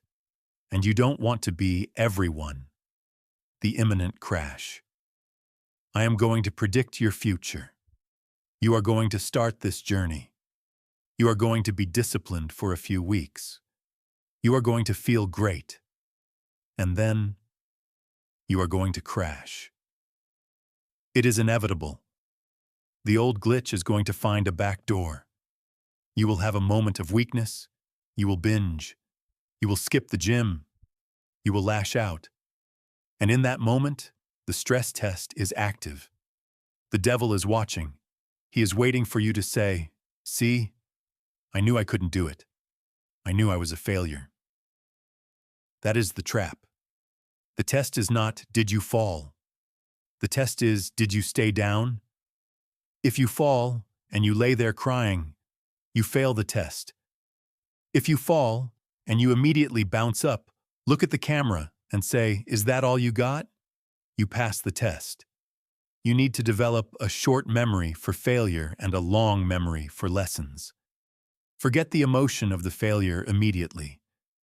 Remember the mechanics of why it happened so you don't repeat it. The user interface, your physical reality. Finally, stress testing reveals the truth about your user interface, your body. You can have the best software in the world, mental DNA, but if the hardware, body, is broken, the system lags. If you are out of shape, you are running Windows 11 on a computer from 1995. It doesn't matter how smart you are. Your energy levels will bottleneck you. Stress hits the body first. Cortisol, adrenaline. If your body is weak, stress kills you. It gives you high blood pressure. It gives you anxiety. If your body is strong, if you have cardiovascular endurance, if you have muscle mass, you metabolize stress, you burn it off. A strong body is the heat sink for a high-performance mind. You cannot rewrite your mental DNA while neglecting your physical DNA. They are connected. The mind sits inside the brain, and the brain is an organ fed by the body. If you feed the body trash, the brain gets trash blood. If you don't move the body, the brain gets stagnant. In the next chapter, we are going to look at the chassis of the machine. We are going to talk about the user interface, your physical reality. We are going to talk about why your posture, your voice, and your fitness are not vanity. They are command presence. You have survived the stress test, barely. Now let's upgrade the hardware to match the software. Are you ready to sweat? Chapter 13. The User Interface. Your physical reality. We have spent 12 chapters performing surgery on your mind. We have rewritten your beliefs, installed discipline, and formatted the hard drive. But there is a problem. You are trying to run this high-performance military-grade software on a broken, rusted, outdated piece of hardware. We need to talk about your body. We need to talk about your voice. We need to talk about the way you walk into a room. We need to fix your user interface. In the world of technology, the user interface on UI is what the user actually sees and touches. You might have the most complex code in the world running in the background, but if the screen is cracked and the buttons are sticky, nobody wants to use the machine. Your body is your UI. It is the only part of you that the world can see. They cannot see your mental DNA. They cannot see your potential. They cannot see your good intentions. They see your posture. They see your gut. They see your tired eyes. They hear your weak voice. And they judge you instantly. You might say, don't judge a book by its cover. Grow up. Humans are biological machines designed to judge books by their covers. It is a survival mechanism. We scan people in milliseconds to determine, is this person a threat? Is this person a leader? Is this person a victim? Is this person a mate? If you look like a victim, you will be treated like a victim. If you look like a slob, you will be treated like a servant. If you look like a king, you will be treated like royalty. This is not vanity. This is command presence. Let's inspect the hardware. The billboard of discipline. Your body is a walking billboard that tells the world exactly how disciplined you are. You cannot fake fitness. You cannot buy a six-pack. You cannot rent broad shoulders. You have to earn them. If you are overweight, you are wearing a billboard that says, I cannot control my appetite. I prioritize immediate pleasure over long-term health. I am lazy. I know this hurts to hear. The world wants to tell you that all bodies are beautiful. The world wants to coddle you. I am not here to coddle you. I am here to tell you the truth. Obesity, unless you have a rare medical condition, is a physical manifestation of a mental failure. It is a lack of self-respect. If you cannot lead yourself away from the refrigerator, how can you lead a company? How can you lead a family? When you walk into a meeting and you are fit, strong, and sharp, you command respect without saying a word. People subconsciously know, that man has conquered himself. That man knows pain. That man has discipline. It is a competitive advantage. In a room full of soft, doughy, tired people, the fit person is the predator. You need to view the gym not as a place to look good, but as a place to forge your armor. Iron sharpens iron. When you lift heavy weights, you are teaching your nervous system to handle load. You are teaching your mind that heavy is not an excuse to quit. If your mental DNA says, I am a warrior, but your body says, I am a couch potato, there is a dissonance. You are a liar. The inside does not match the outside. Align them. The physiology of psychology. You think your mind controls your body, but your body also controls your mind. This is a cybernetic loop. If you are depressed, what do? You slouch. You look down. You breathe shallowly. But it works the other way too. If you slouch, look down, and breathe shallowly, you will become depressed. Your posture dictates your hormonal profile. When you stand tall, chest out, chin up, taking up space, Your brain releases testosterone. It reduces cortisol, stress. You literally feel more powerful because you are standing like a powerful person. When you curl up, cross your legs, hunch your shoulders, and make yourself small, your brain releases cortisol. You feel weak because you are mimicking the posture of a prey animal hiding from a predator. Check your posture right now. Are you hunching over your phone? Are your shoulders rolled forward? Fix it. Pull your shoulders back. Open your chest. Lift your chin. Breathe deep into your belly, not your upper chest. Do you feel that shift? That is the hardware signaling the software. We are safe. We are in charge. You must maintain this posture at all times. When you walk down the street, do not look at the ground. Looking at the ground is a submission signal. It says, I am not a threat. Please don't hurt me. Look at the horizon. Scan the environment. Walk with purpose. Don't shuffle. Don't drag your feet.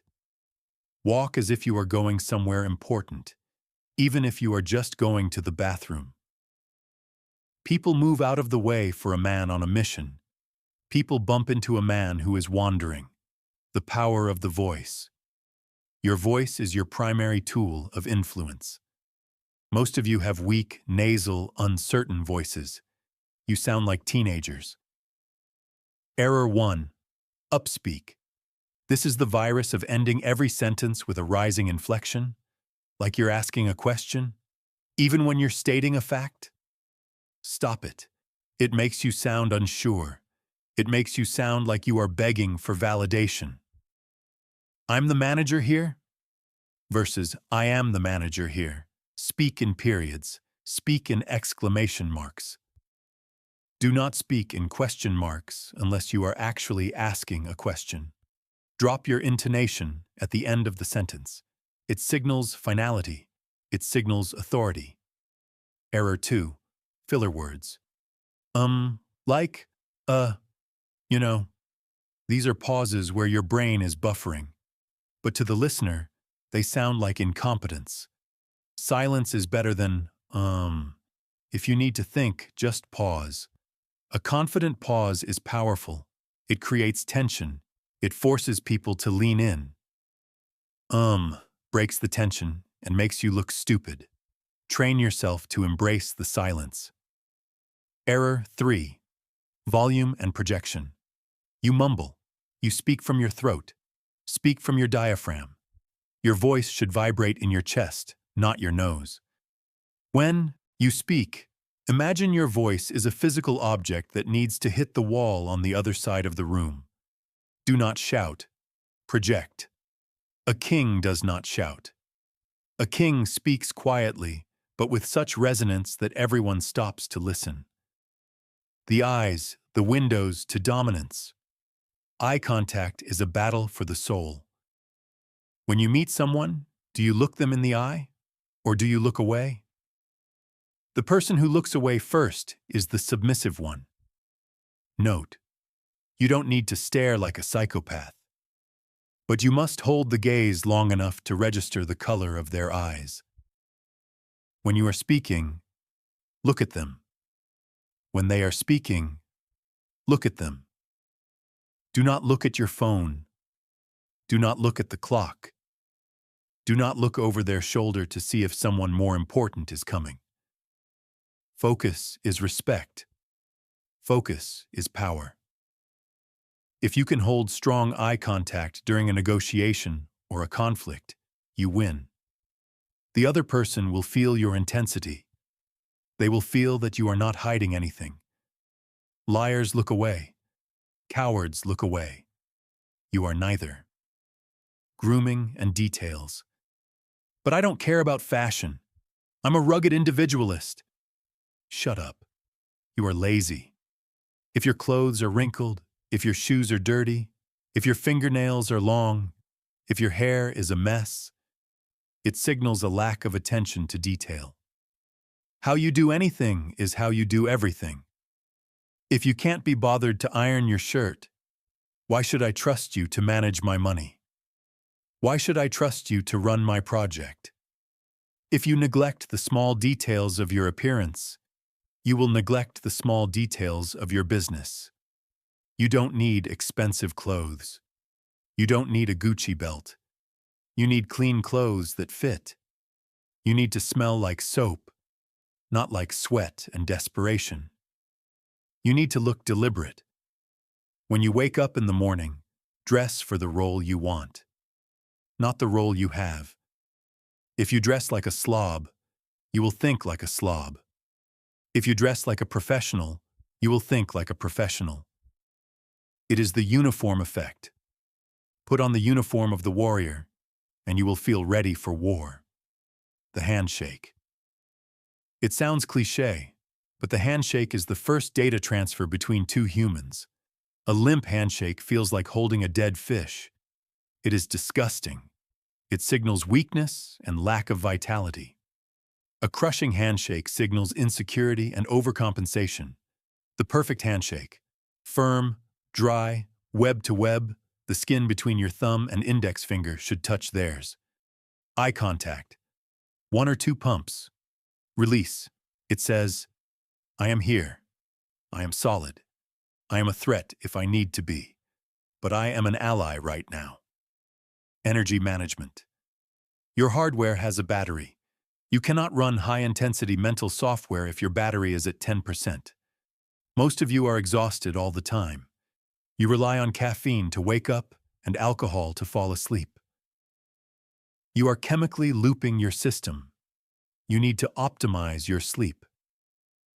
Sleep is not for the weak. Sleep is for the elite. Sleep is when the brain cleans itself of toxins. Sleep is when the body repairs muscle. Sleep is when memory is consolidated. If you are sleeping 5 hours a night, you are functioning with brain damage. Your IQ drops. Your emotional control drops. Protect your sleep like you protect your bank account. Dark room, cold temperature, no screens. Get your 7 to 8 hours. This is not a suggestion. It is a maintenance requirement for the machine. And look at your fuel. You put premium gas in a sports car. You put processed garbage in your body. Sugar causes inflammation. Inflammation causes brain fog. If you eat a heavy carb lunch, you will crash at 2 p.m. That is biology. If you want to have infinite energy, eat like a predator. Meat, vegetables, water. Stop eating like a child at a birthday party. The mirror test. Here is your homework. Tonight, before you shower, look at yourself in the mirror. Naked. Do not suck in your gut. Do not pose. Just stand there. Look at the reality of your physical existence. Are you proud? Does that body look like it belongs to a savage? Does it look like it belongs to a man who is rewriting his mental DNA? Or does it look like a repository for beer and pizza? If you are disgusted, good. Use that disgust. Disgust is a powerful motivator. Do not accept dad bod. Do not accept I'm getting older. Those are excuses from the glitch. You can change your body. It is the only thing in the world you have 100% control over. You cannot control the economy. You cannot control the weather. You cannot control your spouse. But you control every single calorie that goes into your mouth. You control every single rep you do at the gym. Your body is the ultimate reflection of your will. If your will is strong, your body will show it. If your will is weak, your body will show it. Pain tolerance as a skill. We talked about the algorithm of pain. The body is where you practice it. When you are running and your side hurts, that is a negotiation. The body says, stop. The mind says, no. Every time you win that negotiation, you get stronger mentally. If you can force your body to run 1 more mile, you can force your mind to work 1 more hour. The discipline transfers. The gym is not just for muscles, it is a dojo for your will. The vibe. Finally, we talk about the intangible, the vibe. This is the electromagnetic field you project. Some people walk into a room and the energy drops. They are energy vampires. Some people walk into a room and the energy rises. They are generators. You want to be a generator. You want to be the person who brings energy, not the person who needs it. How? By being on, by being present, by being alert, by being physically engaged. Don't lean against the wall. Stand on your own 2 feet. Don't check out. Be there. When you have physical vitality, people want to be around you. They want to buy what you are selling. They want to follow where you are leading. Vitality is charisma. You cannot be charismatic if you look like you are about to fall asleep. Update the hardware. The user interface is lagging. You have the new code, chapters 1 to 12. Now you need to build the chassis that can handle the horsepower. Start today. Fix your posture. Deepen your voice. Look people in the eye. Throw away the junk food. Lift something heavy. You are building a war machine. Paint it black. Armor it up. Make it look terrifyingly capable. Because when the world sees that you respect yourself enough to master your own biology, the world will have no choice but to respect you too. But even with the perfect mind and the perfect body, there is a danger. The danger is time. You can be perfect for a week. You can be perfect for a month. But eventually, the novelty wears off. The excitement fades. The old habits try to sneak back in through the back door. We need a security system. We need a way to prevent the system restore from reverting you back to the factory settings of mediocrity. In the next chapter, we are going to talk about system restore prevention. We are going to talk about how to kill the relapse before it happens. We are going to talk about how to make this change permanent. The hardware is upgraded. Now lock the system. Chapter 14. System Restore Prevention. You are currently in the danger zone. You don't feel like you are in danger. In fact, you probably feel better than you have in years. You have listened to 13 chapters. You have started waking up early. You have hit the gym. You have ignored the distractions. You feel a surge of power. You feel like you have finally cracked the code. This feeling is a trap. You are experiencing the honeymoon phase of self-improvement. It is new. It is exciting. The dopamine is flowing because you are seeing rapid changes. But let me tell you what happens next. In about 2 weeks, or maybe a month, the excitement will fade. The novelty will wear off. Waking up at 5 a.m. won't feel heroic anymore. It will just feel annoying. The gym won't feel like a temple of iron. It will feel like a chore. And then, your brain will attempt a system restore. In computing, a system restore is a feature that reverts the computer back to a previous state where it was stable. If you install a new program and the system feels unstable, i.e., you are stressed, tired, or uncomfortable, the computer automatically tries to undo the changes to protect itself. Your brain is exactly the same. Your brain loves homeostasis. Homeostasis is the biological drive to stay the same. It wants to keep your temperature at 98.6 degrees. It wants to keep your weight stable. And, crucially, it wants to keep your behavior stable. You have spent years building a baseline of mediocrity. Your brain recognizes lazy, broke, and distracted as your normal state. Right now, you are acting high performance. Your brain views this as a fever. It views this as an anomaly. It thinks you are sick. So, it is working overtime to cure you of your ambition. It is waiting for a moment of weakness to snap you back to the factory settings. This is why 95% of diets fail. This is why 95% of New Year's resolutions fail. People change their behavior, but they don't disable the system restore function. So the moment the pressure drops, they slide back. We are going to talk about the slide. Relapse does not happen overnight. You don't wake up one morning and decide to ruin your life. It happens in inches. It happens in whispers. It starts with the "just this once" virus. You've been disciplined for 30 days. You're tired. You're at a party. The glitch whispers, "You've been so good. You deserve a break. Just have one drink. Just skip the gym this one time. It won't hurt." It sounds logical. One missed workout doesn't destroy a physique. One drink doesn't make you an alcoholic. But you are missing the point. It isn't about the calorie count. It is about the precedent.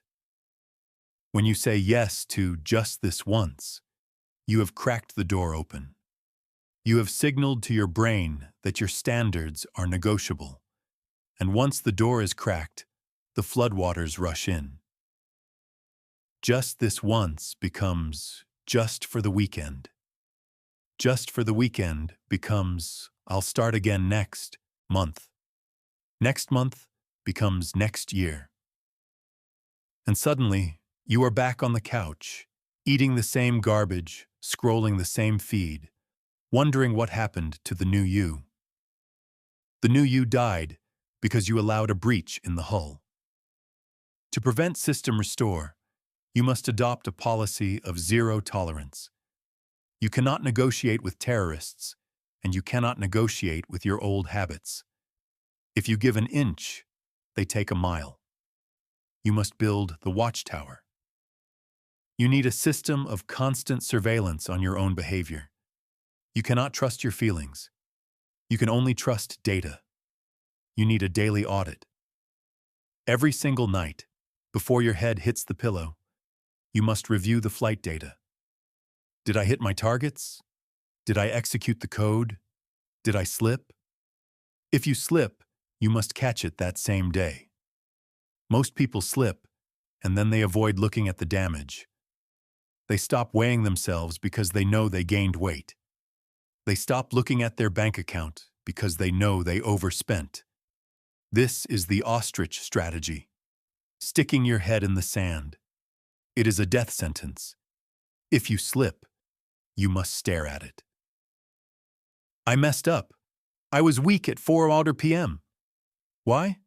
Because I was hungry and didn't have a plan. Okay? Fix the plan. You correct the course immediately. You do not let the error compound.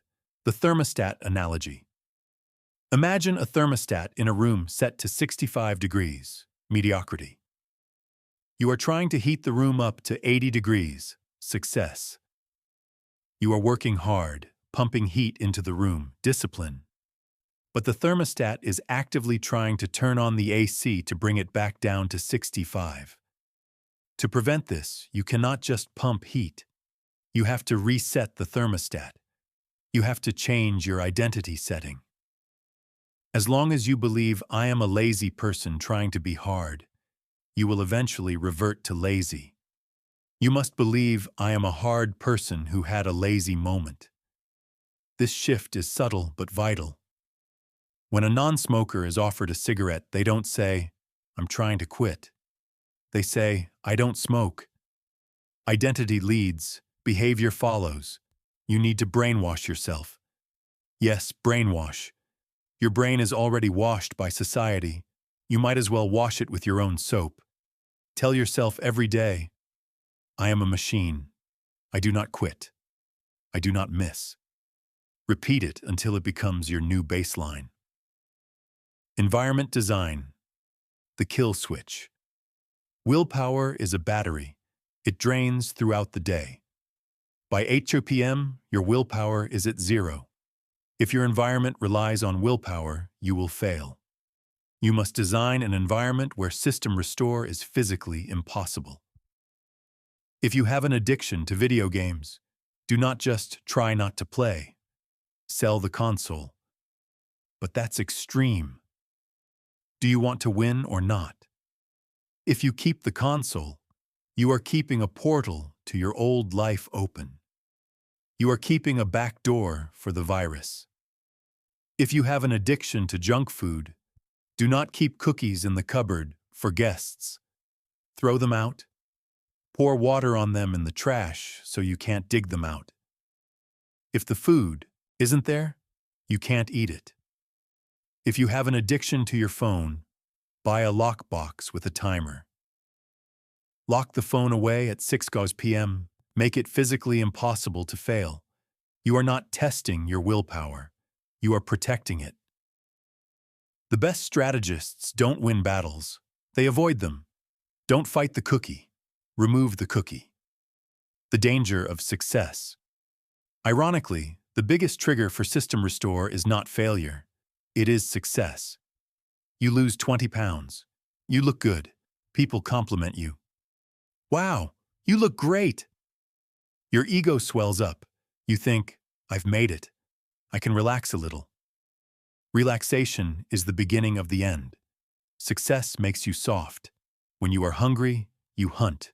When you are full, you sleep. You must stay hungry even when you are full. This is what the greats do. Kobe Bryant won a championship. Did he take the summer off? No. He was in the gym the next morning at 4:00 a.m. Why? Because the standard is not winning. The standard is excellence. Winning is an event. Excellence is a way of life. If you reach your goal, immediately set a harder one. You made $1 million? Aim for 10.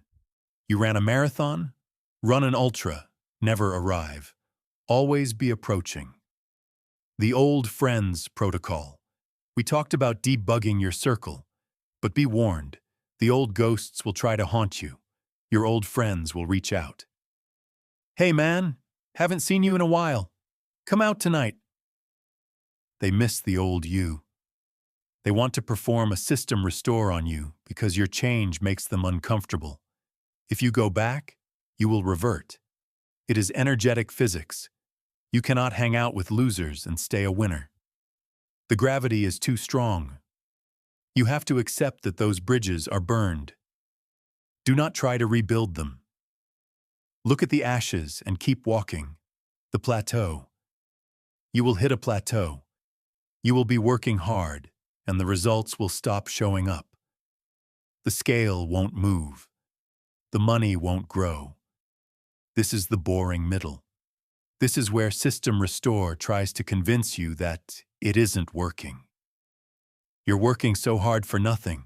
Just give up. Come back to the warm bed. You must understand that plateaus are necessary. A plateau is where the new code cements itself. It is where your body and mind adjust to the new level before the next jump. Do not panic on the plateau. Do not quit on the plateau. Fall in love with the boredom. Keep hammering the rock. It will break. The suicide pact. I want you to make a pact with yourself. Visualize the old you. Visualize the lazy, complaining, weak version of yourself that started this book. Now visualize a funeral. Put that version of you in a coffin. Nail it shut. Lower it into the ground. That person is dead. They do not exist anymore. You are not improving that person. You have replaced them. If you find yourself acting like the old person, you are seeing a ghost. Do not entertain ghosts. Exorcise them. That is not me. That is a memory. The final firewall. You need a fail-safe. Find a person, a mentor, a coach, or a fellow savage, and give them permission to destroy you if you slip. This is an accountability nuke. Give your friend a check for $1,000 or an amount that hurts.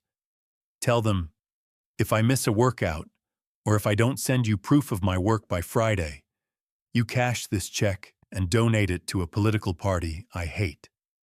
Suddenly, the cost of system restore is too high. You have weaponized your own loss aversion. You will do the work not because you want to, but because you don't want to lose the money. Whatever works. Use every trick in the book to keep the machine moving forward. The inevitable future. If you prevent the system, restore. If you hold the line for 6 months, 12 months, 2 years, something magical happens. The new you becomes the normal you. The discipline stops being a struggle and starts being a habit. It actually becomes harder to be lazy than to be productive. It becomes harder to eat junk than to eat clean. Your homeostasis resets to the new level. Success becomes your new thermostat setting, and once that happens, you are unstoppable. You are no longer fighting gravity, you are in orbit. But getting to orbit takes massive thrust. It takes constant fire. You cannot cut the engines until you are in space. If you cut the engines now, you will crash and burn. Keep the throttle pinned. Ignore the alarms. Ignore the shaking. Push through the atmosphere. You are almost there. You have rewritten the code. You have built the body. You have secured the perimeter. Now there is only one thing left to do. You need to assume the throne. You need to stop thinking like a soldier and start thinking like a king. You need to take total ownership of your reality. In the final chapter, we are going to look at the view from the top of the mountain. We are going to talk about the mainframe, total sovereignty. This is the end of the tutorial. This is the beginning of the reign. Chapter 15. The mainframe, total sovereignty. You have reached the end of the line. We have stripped you down. We have burned away the victim mentality. We have deleted the parental malware. We have installed the protocols of discipline, focus, and emotional control. We have hardened your body and fortified your mind. Now, we arrive at the final destination, the summit. This is not about self-improvement anymore. Self-improvement is for people who think they are broken. This is about sovereignty. Do you know what that word means? Sovereignty means supreme power or authority. A sovereign nation does not ask for permission to exist. A sovereign king does not ask for validation from his subjects. A sovereign mind does not beg the world for success. It commands it. You are no longer a passenger in your own life. You are no longer a user of the system. You are the mainframe. You are the architect. You are the admin with full access privileges to reality. It is time to log in as God mode. Let's talk about the difference between a participant and a creator. For your entire life, you have been a participant. The world gave you a script, and you read the lines. Go to school. You went. Get a job. You got one. Be afraid. You shook. Consume this. You bought it. You were an NPC, non-player character, in a game designed by other people. You were background noise in someone else's movie. Today, you rip up the script. Today, you realize that the world is not happening to you. The world is responding to you. Reality is malleable. It is soft clay. Most people think reality is hard concrete. I can't change the economy. I can't change my genetics. I can't change my location. That is the victim mindset. The sovereign mindset looks at the concrete and sees clay. If the economy is bad, the sovereign builds a new economy. If the genetics are average, the sovereign works harder to outpace the gifted. If the location is bad, the sovereign moves. There are no walls. There are only tests of your will. If you run into a wall, it is because your will was not strong enough to break it yet. The death of the they. We need to eliminate a word from your vocabulary. They. They won't let me. They don't understand. They are holding me down. Who is they? They are ghosts. They are phantoms you created to explain why you are failing. There is no they. There is only you. If you are not rich, it is not because the system is rigged. It is because you have not provided enough value to the marketplace. If you are lonely, it is not because people are shallow. It is because you are not attracting high-quality connections. When you accept total sovereignty, you accept total blame. This is the scariest part of the mainframe. If your life sucks, it is 100% your fault. If your life is amazing, it is 100% your fault. You cannot have the credit for the wins if you do not take the blame for the losses. You cannot wear the crown if you are not willing to hold the sword. Most people want the freedom of a king, but the responsibility of a child. That is impossible. Heavy is the head that wears the crown. Accept the weight. Love the weight. The weight grounds you. The internal monarchy. Sovereignty creates a hierarchy inside your own head. Before this audiobook, your mind was a democracy. Your fear had a vote. Your laziness had a vote. Your lust had a vote. Your ambition had a vote. And usually, laziness and fear formed a coalition and won the election. A democracy is a terrible way to run a human life. Democracies are slow. They are indecisive. They compromise. You cannot compromise with greatness. Your mind must become a monarchy. There is one king, the will. The will decides. We are waking up at 4 a.m. Laziness says, I vote no. The will says, you don't get a vote. Silence. That is sovereignty. It is the absolute dictatorship of your higher self over your lower impulses. When the king speaks, the peasants, your emotions, obey. This requires constant vigilance. The peasants are always looking for a revolution. They want to overthrow the king and reinstall the chaos of comfort. You must rule with an iron fist. Do not be gentle with your own weakness. Crush it. The reality distortion field. Steve Jobs was famous for his reality distortion field. He could convince people that the impossible was possible just by the force of his conviction. This is not magic. This is sovereignty. When you believe in your vision so strongly that you ignore the facts of the current reality, you begin to bend reality to your will. The facts say you are broke. The sovereign says, I am a pre-rich millionaire. The facts say you are tired. The sovereign says, I have infinite energy. You project your internal reality onto the external world until the external world cracks and aligns with you. But you cannot do this if you are doubting yourself. If the king doubts his orders, the soldiers will not fight. You must have delusional confidence. I say delusional because to the average person, it looks crazy. Who does he think he is? He thinks he can change the industry? He thinks he can write a book? Yes. Let them think you are delusional. Every great man was called crazy until he won. Then he was called a genius. Be the crazy one. Be the one who believes in a future that doesn't exist yet. That is how the future is built, the isolation of the throne. We touched on this, but you must make peace with it. Sovereignty is lonely. There are very few people at the mainframe level. Most people are down in the basement, arguing about politics and sports. You are up in the control tower, landing planes. You will not be relatable anymore. When you go to a dinner party and people are complaining about their bosses, you will sit there in silence. You cannot relate. You are the boss of your life. They will sense your detachment.